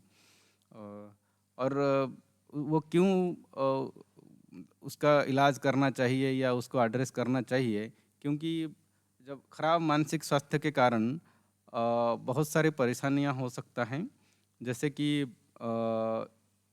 पढ़ाई में कमी और स्कूल में विफलता, या नशीले द्रव्य की सेवन, या हिंसा, लड़ाई झगड़ा, या खराब शारीरिक स्वास्थ्य, और खुद को नुकसान या आत्महत्या जैसी करने की अगर सीवियर स्टेज होती है, अगर बहुत ज़्यादा हो जाती है, तो ये परेशानी होता है बच्चे या किशोरों में। तो हम इसके बारे में क्या कर सकते हैं?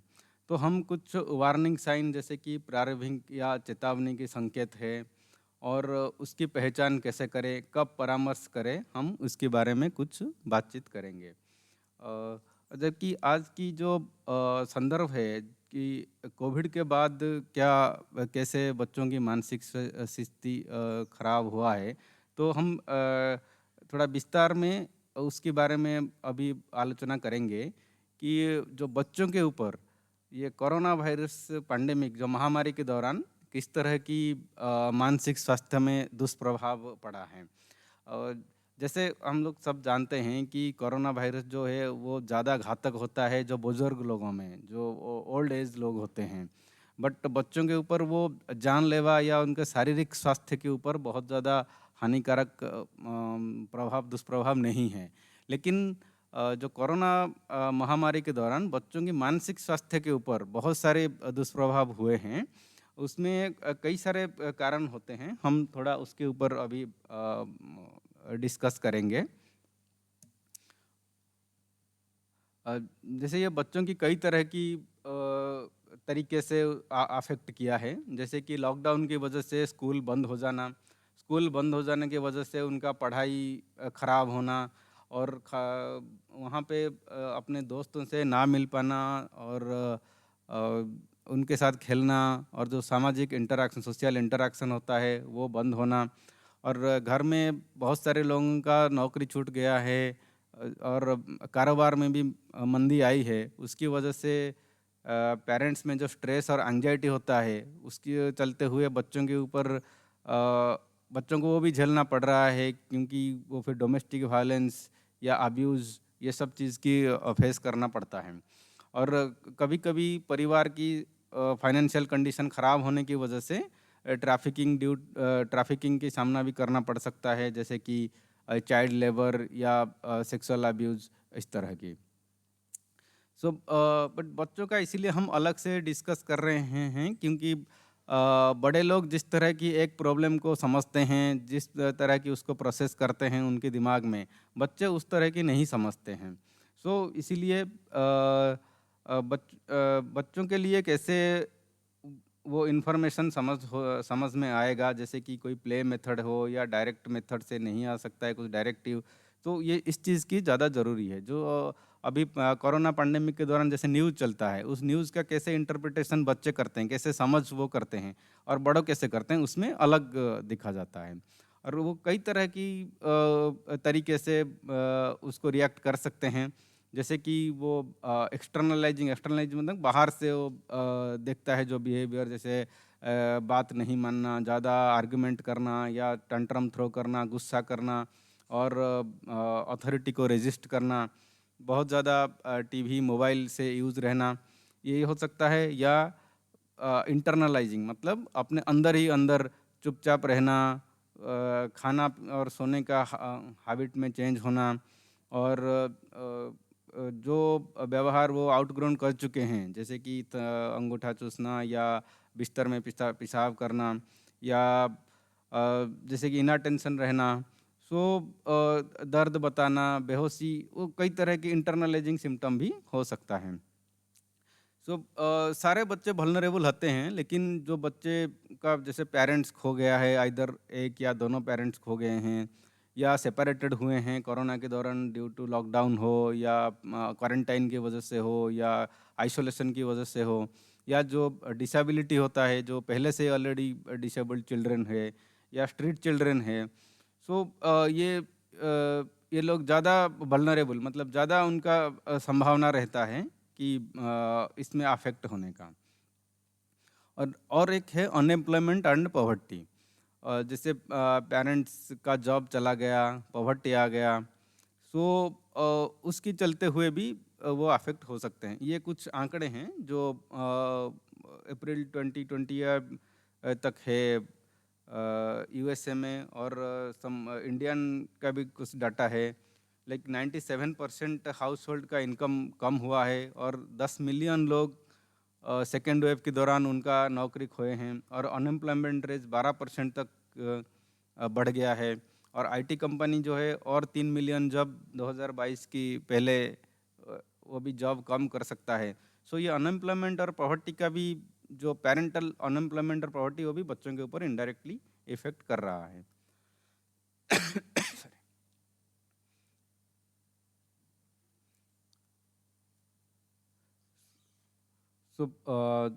वैसे देखा जाए तो चाइल्ड पॉवर्टी जो है वो सिर्फ मॉनिटरी एस्पेक्ट नहीं है। अगर बच्चों को सही स्वास्थ्य सेवा या पढ़ाई या उनका न्यूट्रिशन, पानी और स्वच्छता या हाउसिंग सर्विसेज नहीं मिल पाता है, तो उसको भी पॉवर्टी माना जाता है। लगभग 15 करोड़ बच्चे जो है ये कोविड महामारी के दौरान पॉवर्टी के अंदर धकेल जा चुके हैं, जो कि 47% पहले होता था कोरोना से पहले, और अब वो बढ़ के 56% तक वो आंकड़ा पहुंच गया है। और उसका बहुत जो इन्फेंट है, एक साल से कम उम्र के बच्चे, उनके ऊपर भी उसका इफेक्ट पड़ सकता है। लाइक बर्थ वेट कम होना, कंजेनिटल एनोमली, और वो डिसेबिलिटी, ये होने का भी चांसेस रहता है। और न्यूट्रिशनल डेफिशिएंसी, इन्फेक्शन ज़्यादा होना, child labour and trafficking, domestic violence, physical and sexual abuse, school drop out and education. और एक महामारी है जो कोविड महामारी के अंदर एक महामारी है, उस कोविड ऑर्फन, जो ऑर्फनहुड ड्यूरिंग कोविड-19। अप्रैल 2021 तक ये देखा गया है कि लगभग 11 करोड़ बच्चे वर्ल्ड वाइड एक वन प्राइमरी केयर गिवर या जो कस्टोडियल ग्रैंड पेरेंट हैं, कोई एक का डेथ हो चुका है। और लगभग 15 करोड़ बच्चे हैं एटलीस्ट वन प्राइमरी और सेकेंडरी केयर गिवर का डेथ हुआ है। और जितना नंबर ऑफ चिल्ड्रन ऑर्फन हुआ है, सो वो नंबर 15 से 50 साल की उम्र के लोगों में जितना का एक्चुअली मौत हुआ है उससे कहीं ज़्यादा है। और बहुत सारा चिल्ड्रन का fathers are expired than mothers. और ये जो आंकड़ा अवेलेबल है उसमें दिखा गया है कि जैसे पेरू में out of 1000 children 10 children become orphan. So और बाकी देश जैसे साउथ अफ्रीका में 5, मेक्सिको में 3 और रसिया में 1, आउट ऑफ 1000 चिल्ड्रन इतने लोग, इतने बच्चे अनाथ हुए हैं। इंडिया के डाटा इसमें अवेलेबल नहीं है। और जो एनसीपीसीआर का डाटा है उसमें 26 उसमें दिखा है 26,000 बच्चे एटलीस्ट एक पेरेंट का लॉस हुआ है। उसमें महाराष्ट्र सबसे ज़्यादा अफेक्टेड स्टेट है और उत्तर प्रदेश, राजस्थान, हरियाणा, उड़ीसा सारे स्टेट्स में भी बच्चे अफेक्टेड हुए हैं। सो अब ये जैसे देखा गया कि अडल्ट डेथ्स ग्रो एक्सपोनेंशियली अप्रैल 2021 में। सो 8.5 गुना ज़्यादा बच्चे ऑर्फन हुए हैं अगस्त सिर्फ अप्रैल 2021 में, उसका प्रीवियस मंथ्स की कंपैरिजन में। तो और Delhi commission for protection of child right का ये आंकड़ा के हिसाब से कम 2000 बच्चे सिर्फ दिल्ली में एटलीस्ट एक या दो पेरेंट को खोया है। उसमें से 67 बच्चे हैं जिनका दोनों पेरेंट खोए हैं। सो ये देखा गया है कि ये एक pandemic with in A pandemic, एक महामारी के अंदर ये एक महामारी है। और अभी भी कोविड-19 बहुत सारे देशों में इसका दहशत फैला रहा है और अभी भी वैक्सीनेशन अचीवमेंट बहुत सारे देश में पीछे है और ये हर्ड इम्यूनिटी अचीव करने के भी बहुत समय अभी बाकी है। सो ये उम्मीद किए जा रहे हैं ये परेशानी अभी और भी आगे चलने वाली है। और ये डेथ जो है बहुत कम दिन के अंदर होता है। सो बच्चे जो है बहुत कम समय उनको मिलता है कि कैसे वो प्रिपेयर हुए वो इन्फॉर्मेशन को मतलब प्रोसेस करने के लिए, कैसे वो इन्फॉर्मेशन और ये सिचुएशन को फेस करने के लिए। तो ये ऑर्फनहुड की वजह से जैसे ये दिखाया गया है कि एक ग्राफिकली वे में कि जैसे नॉर्मल डेवलपमेंट होता है और जहाँ पे लॉस ऑफ मदर 5 साल की उम्र में हो जाता है, सो वहाँ पे डेवलपमेंट स्लोअर हो जाता है। सो बहुत सारा डेवलपमेंटल ट्रैजेक्टरी जो है बच्चों का स्लो हो जाता है, कुछ रिवर्स हो जाता है। सो depression, post traumatic stress disorder, जिससे फ्लैशबैक, वो पुराने बुरे बातें बार बार याद आना और थोड़ा सा कोई क्यू मिले तो उस चीज़ें दिमाग में दोबारा आना, तो ये होने का चांसेस रहता है।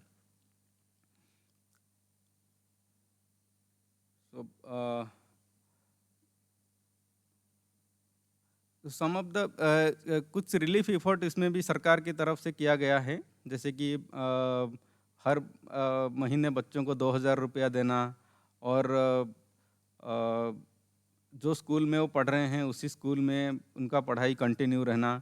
So prime minister announced May 29 कि बच्चा जब 23 साल का हो जाएगा उसका 10 लाख का जो मुआवजा मिलेगा और जो स्कूल में पढ़ रहा है उस स्कूल में वो पढ़ाई कंटिन्यू कर सकता है। सो और भी कुछ ऑर्गेनाइजेशन है जैसे कि SOS चिल्ड्रन विलेज है, वो भी जैसे अनाथ बच्चों का रिहैबिलिटेशन करते हैं। और कुछ हम कैसे ऐसे बच्चों को हेल्प कर सकते हैं, जैसे कि उनका जो क्वेरी है, जो कन्फ्यूजन है, जो डाउट है, उसको एड्रेस करना है, उनका एक रूटीन डेली एक्टिविटीज़ सेट करना है, रिलैक्सेशन या फिजिकल एक्सरसाइज और उनका इमोशनल वेलबींग को बढ़ाने की कोशिश करना। और कुछ इंटरवेंशन है कि जैसे बच्चों के लिए एक उनका सोच और फीलिंग्स को एक्सप्रेस करने के लिए टाइम और कुछ स्पेस देना है। सो और कुछ साइकोलॉजिकल ये है इंटरवेंशन है कि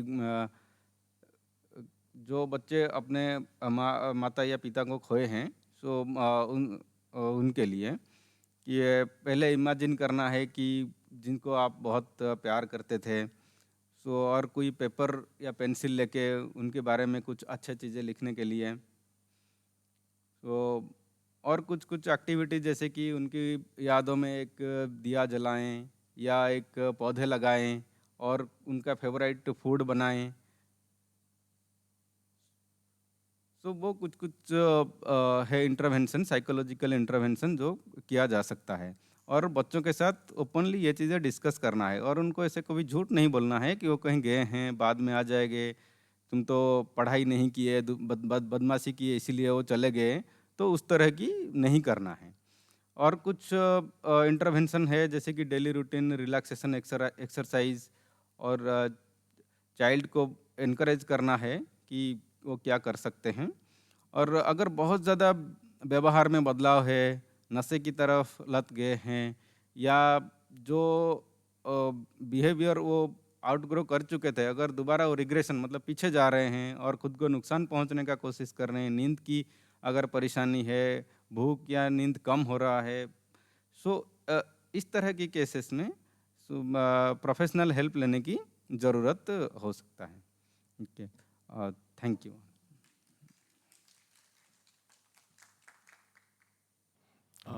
नमस्कार।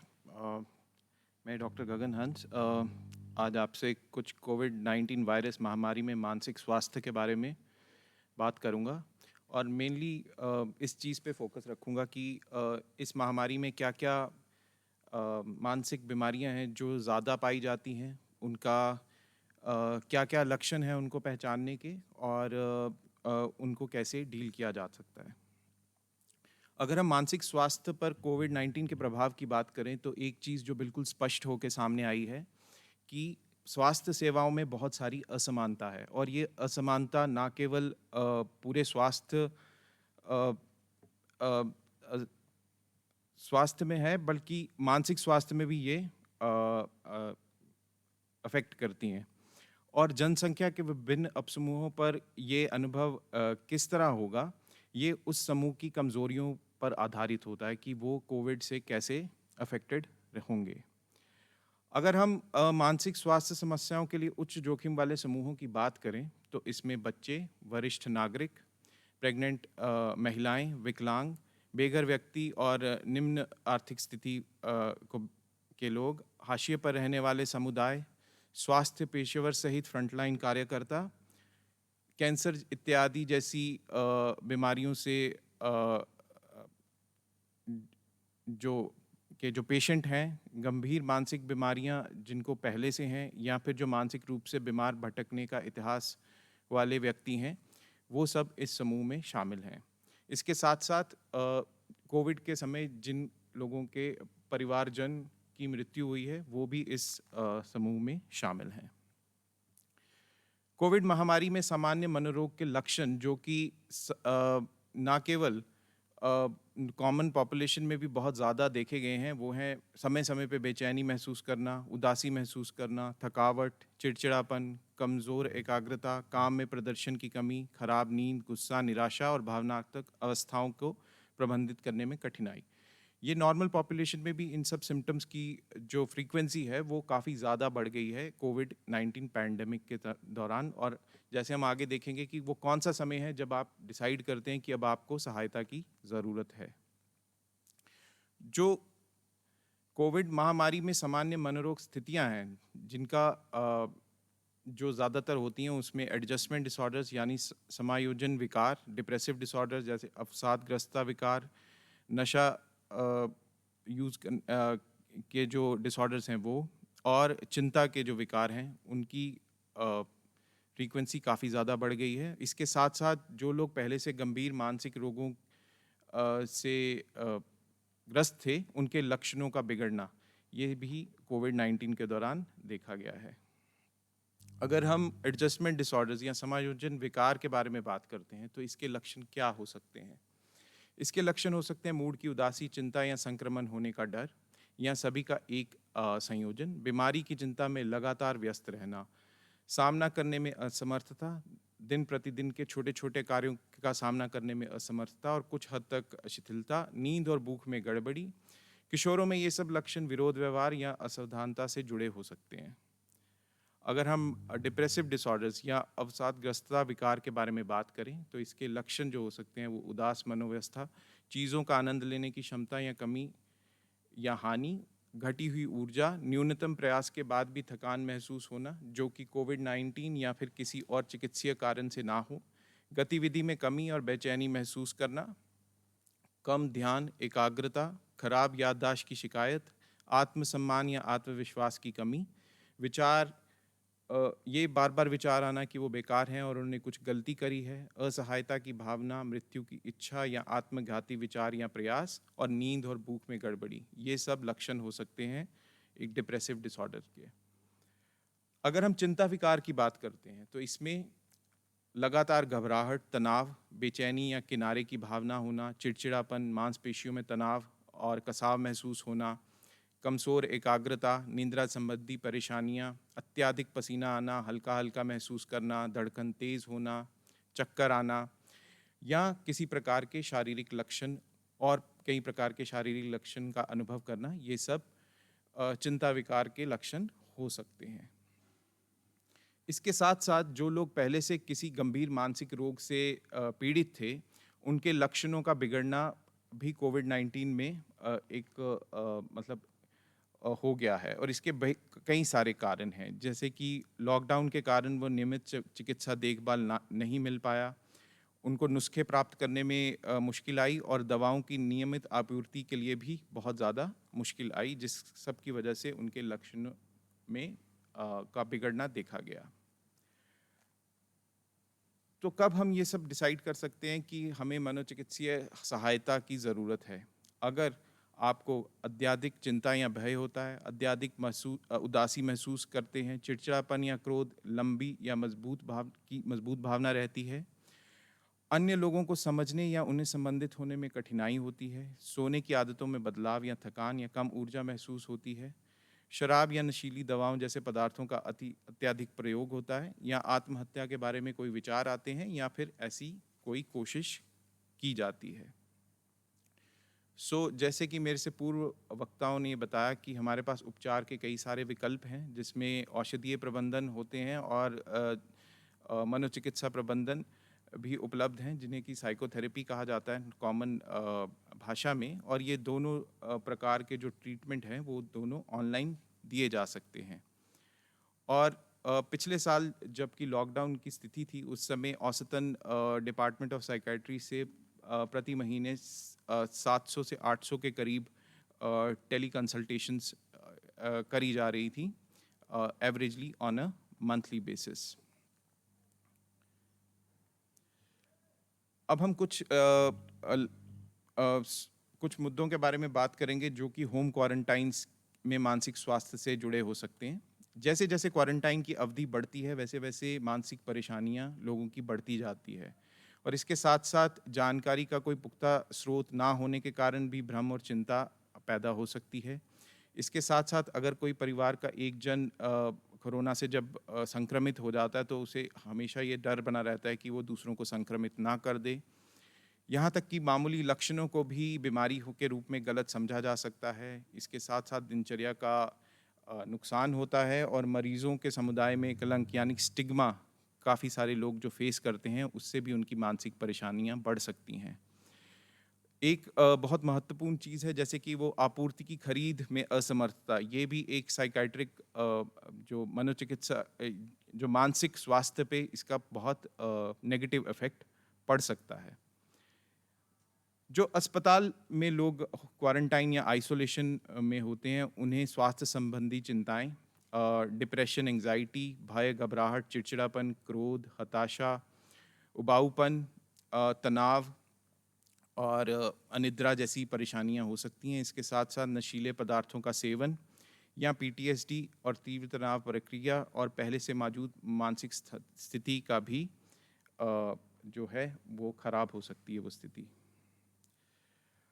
अब मैं कुछ वर्ड बोलना चाहूँगा स्टिग्मा के बारे में। जैसे हमने कोरोना काल में देखा कि अस्पताल में काम करने वाले कर्मियों या फिर कोरोना से संक्रमित मरीजों को अक्सर आम जनता में कलंकित करने वाले रवैये का अनुभव होता है, और अधिकांश लोगों को ये अपने निवास स्थान, स्थानीय किराने के सामान या पूजा स्थल पर ऐसे व्यवहार का सामना करना पड़ा, और स्वास्थ्य कर्मियों के आवासीय आवास देने से इनकार करने के कई सारे मामले भी सामने आए, जिससे उनके मनोबल पे और बहुत गहरा प्रभाव पड़ता है और उन्हें जो है कई सारी मानसिक परेशानी हो सकती है।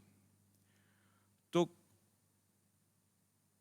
इसके अलावा क्या ऐसा किया जा सकता है जिससे कि हम जो हैं अपनी रूटीन जो है वो पहले की तरह मेंटेन करे किया जा सकता है? तो सबसे पहले तो ज़रूरी है कि कुछ जैविक चीज़ें हैं, जैसे हर रात 7 से 8 घंटे की नींद, प्रतिदिन 3 स्वस्थ भोजन और 30 मिनट के लिए प्रति सप्ताह 3 से 5 दिन व्यायाम करें। अपनी इमोशनल वेलबींग या भावुकता को मेंटेन करने के लिए अपने आप को लगातार व्यक्त करें और अपने परिवारजन और सहकर्मियों के साथ लगातार बात करें। उन्हें बताइए कि आपके अंदर क्या बात चल रही है। पूरे समय भावनाओं की निगरानी करें, आत्म करुणा से काम लें और अपने काम की सीमा निर्धारित करें। उन लोगों से जुड़ें जो आपकी परिवार जिनसे आप नहीं मिल पा रहे हैं लॉकडाउन के कारण, उनसे कंटिन्यूअसली किसी ना किसी कम्युनिकेशन के थ्रू जो है कांटेक्ट में रहिए। अपने पर्यावरण को स्वच्छ और संगठित रखें और अगर आपके वातावरण में आप कुछ ऐसे कारणों की पहचान कर सकते हैं जो आपके तनाव में योगदान दे रहे हैं, तो संभवतः अगर ये हो सकता है तो उन कारणों को बदलें। धन्यवाद और सुरक्षित रहें।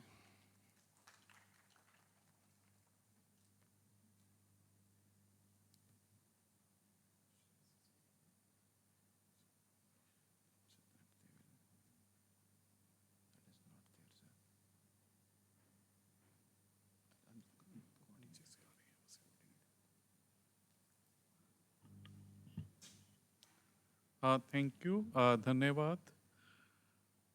आपने हमारी फैकल्टी से सबके विचार सुने।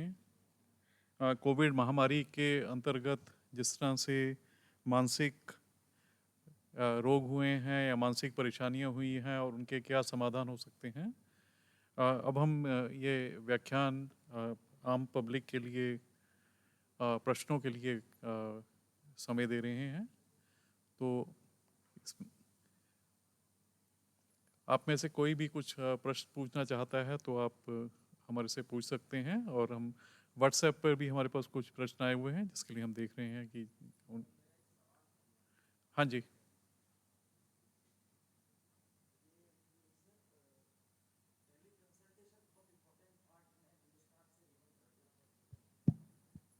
जी, मेरा सवाल है कि टेली कंसल्टेशन बहुत इम्पोर्टेंट रोल निभा रहा है और आपने कहा कि जिस आप डिपार्टमेंट ने मतलब चूँकि साइकियाट्रिस्ट की कमी है और कोरोना काल के बाद में हर बीमारी में फिजिकल जो बीमारियां हैं उनमें भी उन्होंने महत्वपूर्ण भूमिका निभाई है।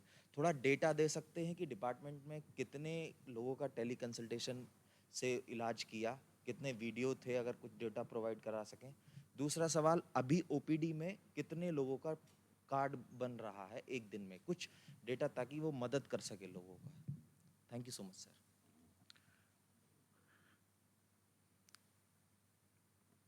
ऐसा है कि इसका एग्जैक्ट नंबर देना तो संभव नहीं होगा, पर जिन दिनों में ओपीडीज बंद थे उन दिनों में हम लगभग 100 से 125 मरीजों को डेली टेलीमेडिसिन में हम देख रहे थे।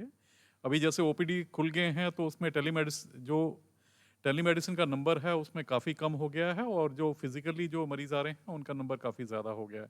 एग्जैक्ट नंबर देना तो संभव नहीं होगा ऐसे, क्योंकि वो तो रिकॉर्ड से ही दिया जा सकता है।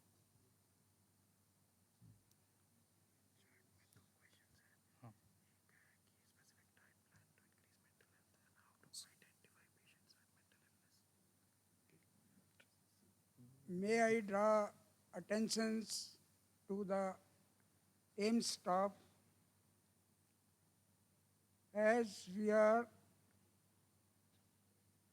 having the pandemic situation at present in India, and especially we being in the capital of India.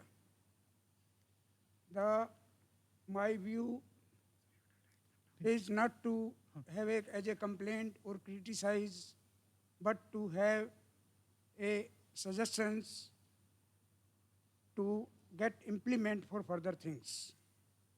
I have made my ways different way. I never complain anywhere. I give my suggestions. If it is accepted, well, if it will be implemented, and that is the best things. What I observed here, if I'm not mistaken, we should go for the cleanliness. That is, the cleanliness is the first requirement of the pandemic and dealing in this sense. Question,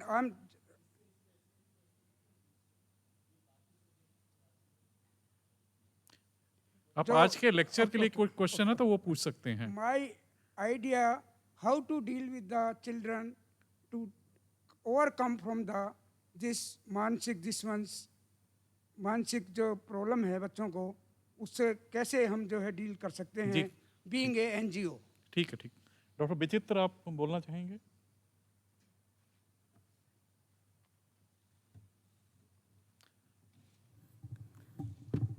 okay.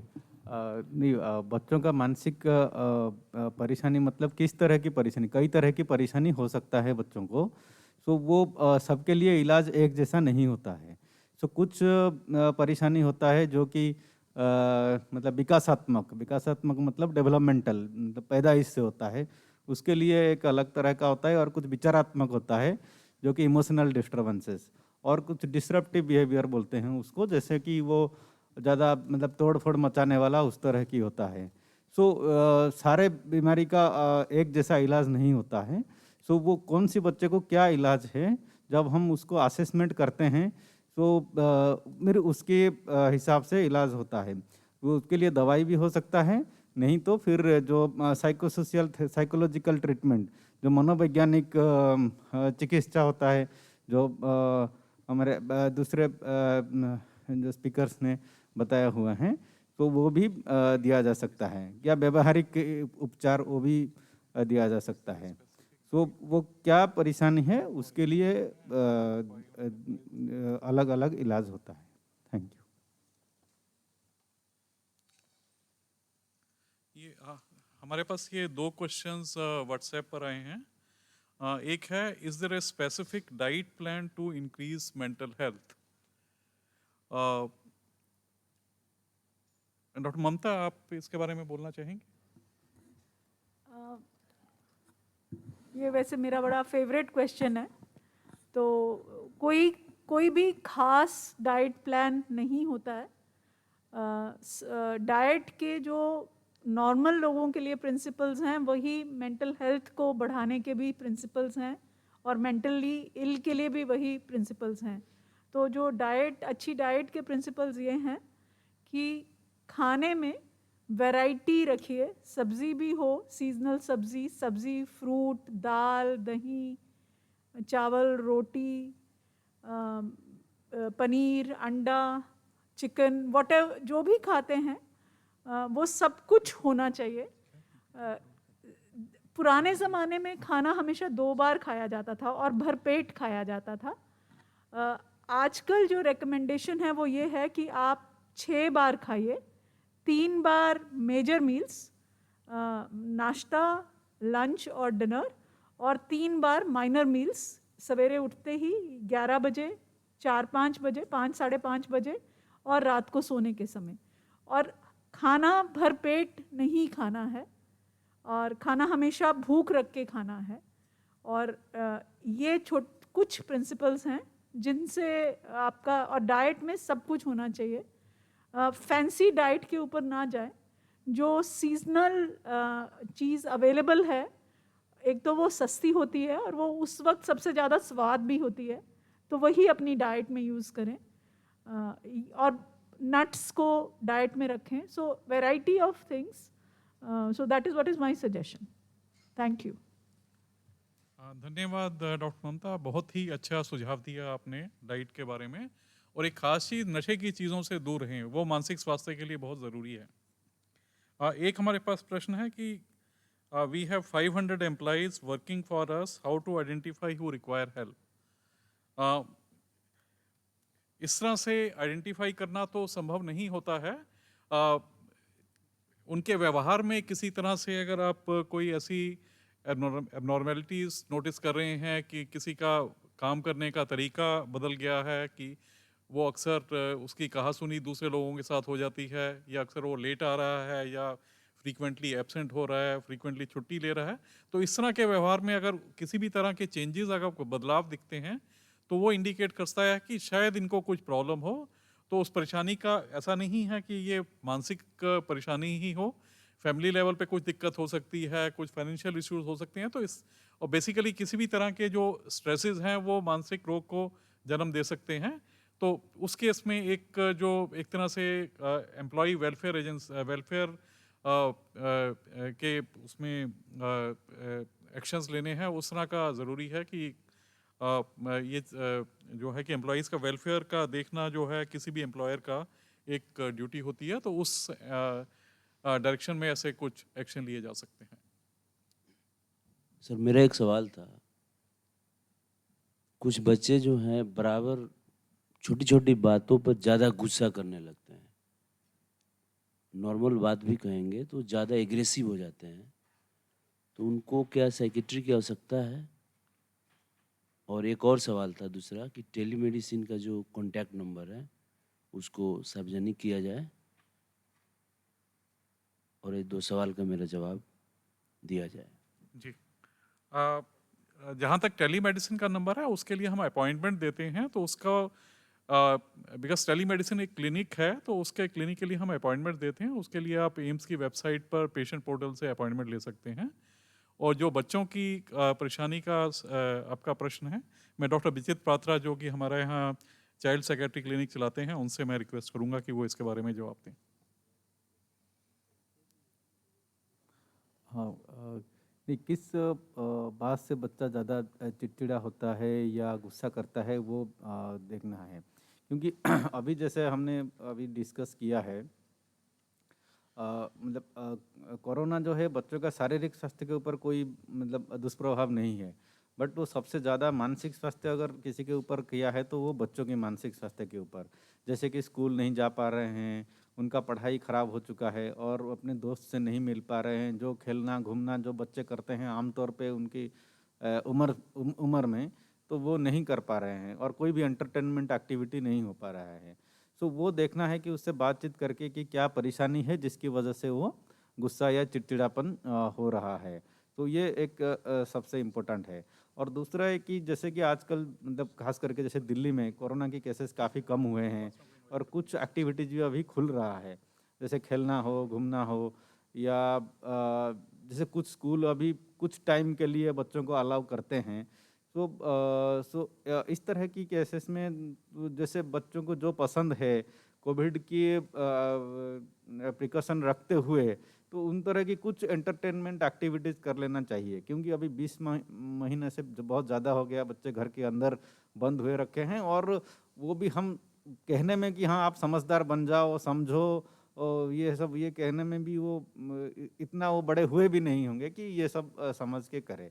तो उनका क्या actual emotional need है, उनका क्या ज़रूरत है, वो समझ के फिर उनसे बातचीत करके फिर उनको जो चीज़ें पसंद है, जो अप्रोप्रिएट है और एक्सेप्ट कर सकते हैं, तो थोड़ा उसमें उनको ध्यान देना चाहिए, उनके साथ टाइम देना चाहिए, कुछ आप भी खेलना चाहिए, या उनके जो दोस्त हैं तो उनसे थोड़ा ऐसे मिलने का कोशिश करना चाहिए।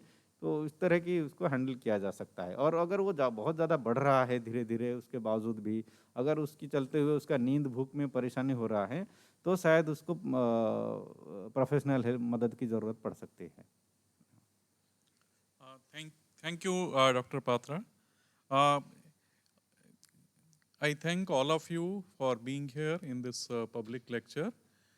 And we also had organized a poster competition by the residents, which has been done by the resident RDA, Resident Doctor Association of AIMS. I'll request Dr. Upasna to take over. She'll be giving the details of the competition about this poster competition on mental health. Dr. Upasna. Thank you, sir. Good evening to all. On occasion of World Mental Health Day, RDA AIMS, in association with Department of Psychiatry, has organized a poster making and rangoli making competition with the aim of spreading mental health awareness. The theme of the competition was Mental Health in an Unequal World. I now invite Dr. Amandeep, President, RDA AIMS, to present a memento to our esteemed guests and judges.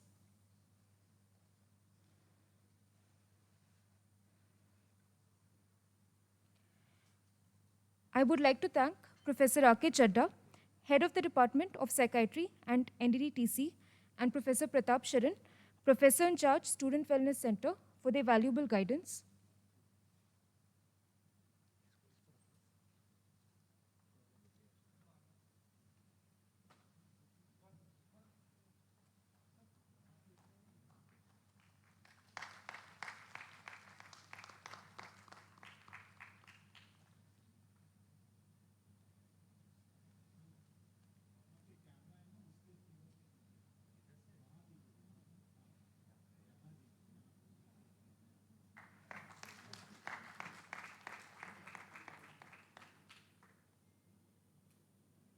These are a few of the posters made today by our participants.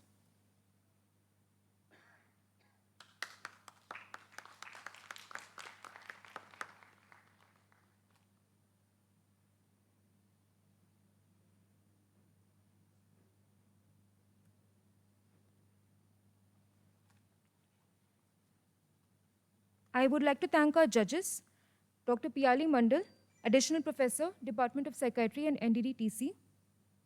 Ma'am, can you please come to the stage?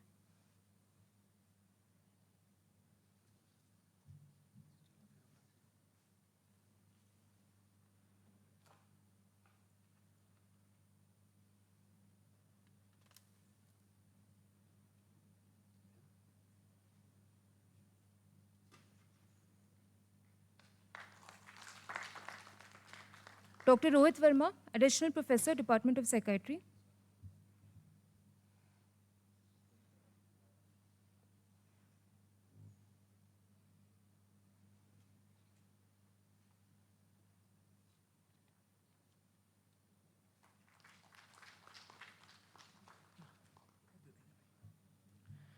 I request Professor Rakesh Chadha to felicitate our winners.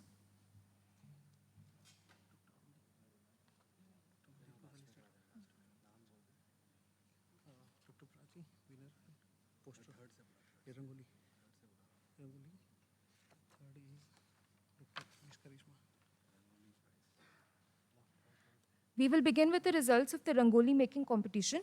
In third place, Miss Karishma, UG nursing student.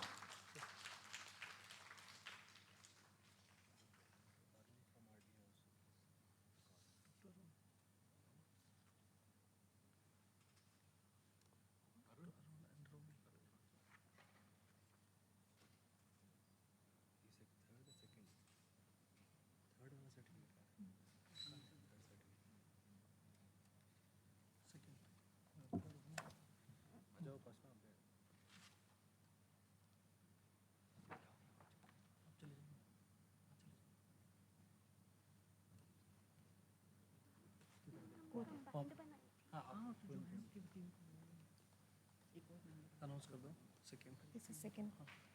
In second place, Ms. Sushma, PhD student in RP Center.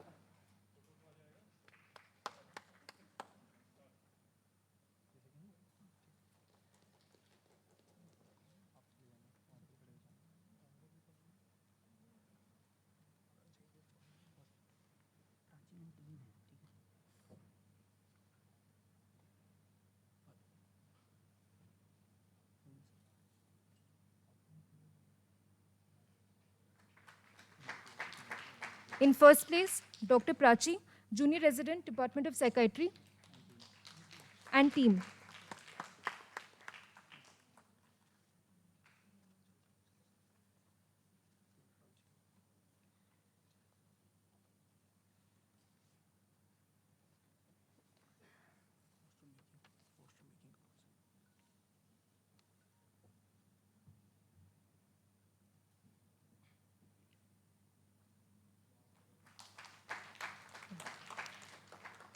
I will now announce the results of the poster making competition. In third place, Dr. Devisha, Junior Resident, Department of Psychiatry.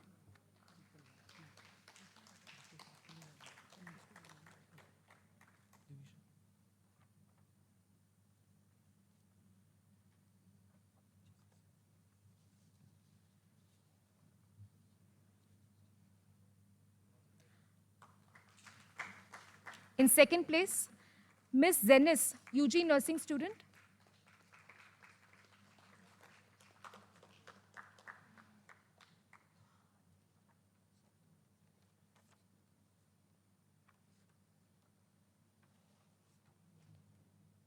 Ms. Zenis.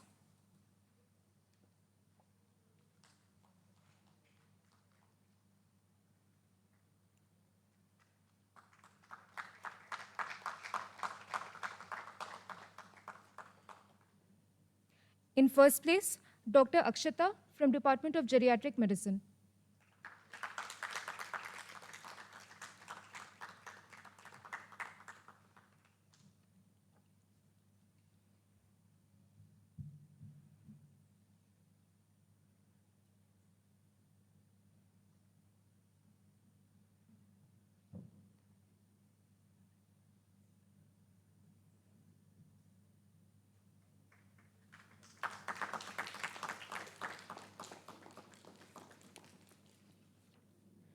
I now request Professor Chadha to present a memento to Dr. Amandeep, President of RDA.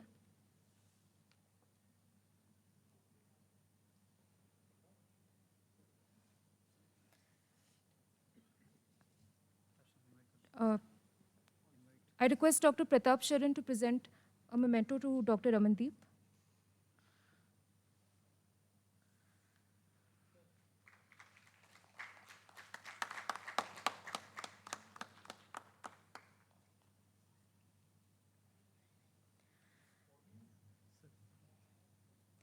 Thank you to all our participants for their wonderful artwork.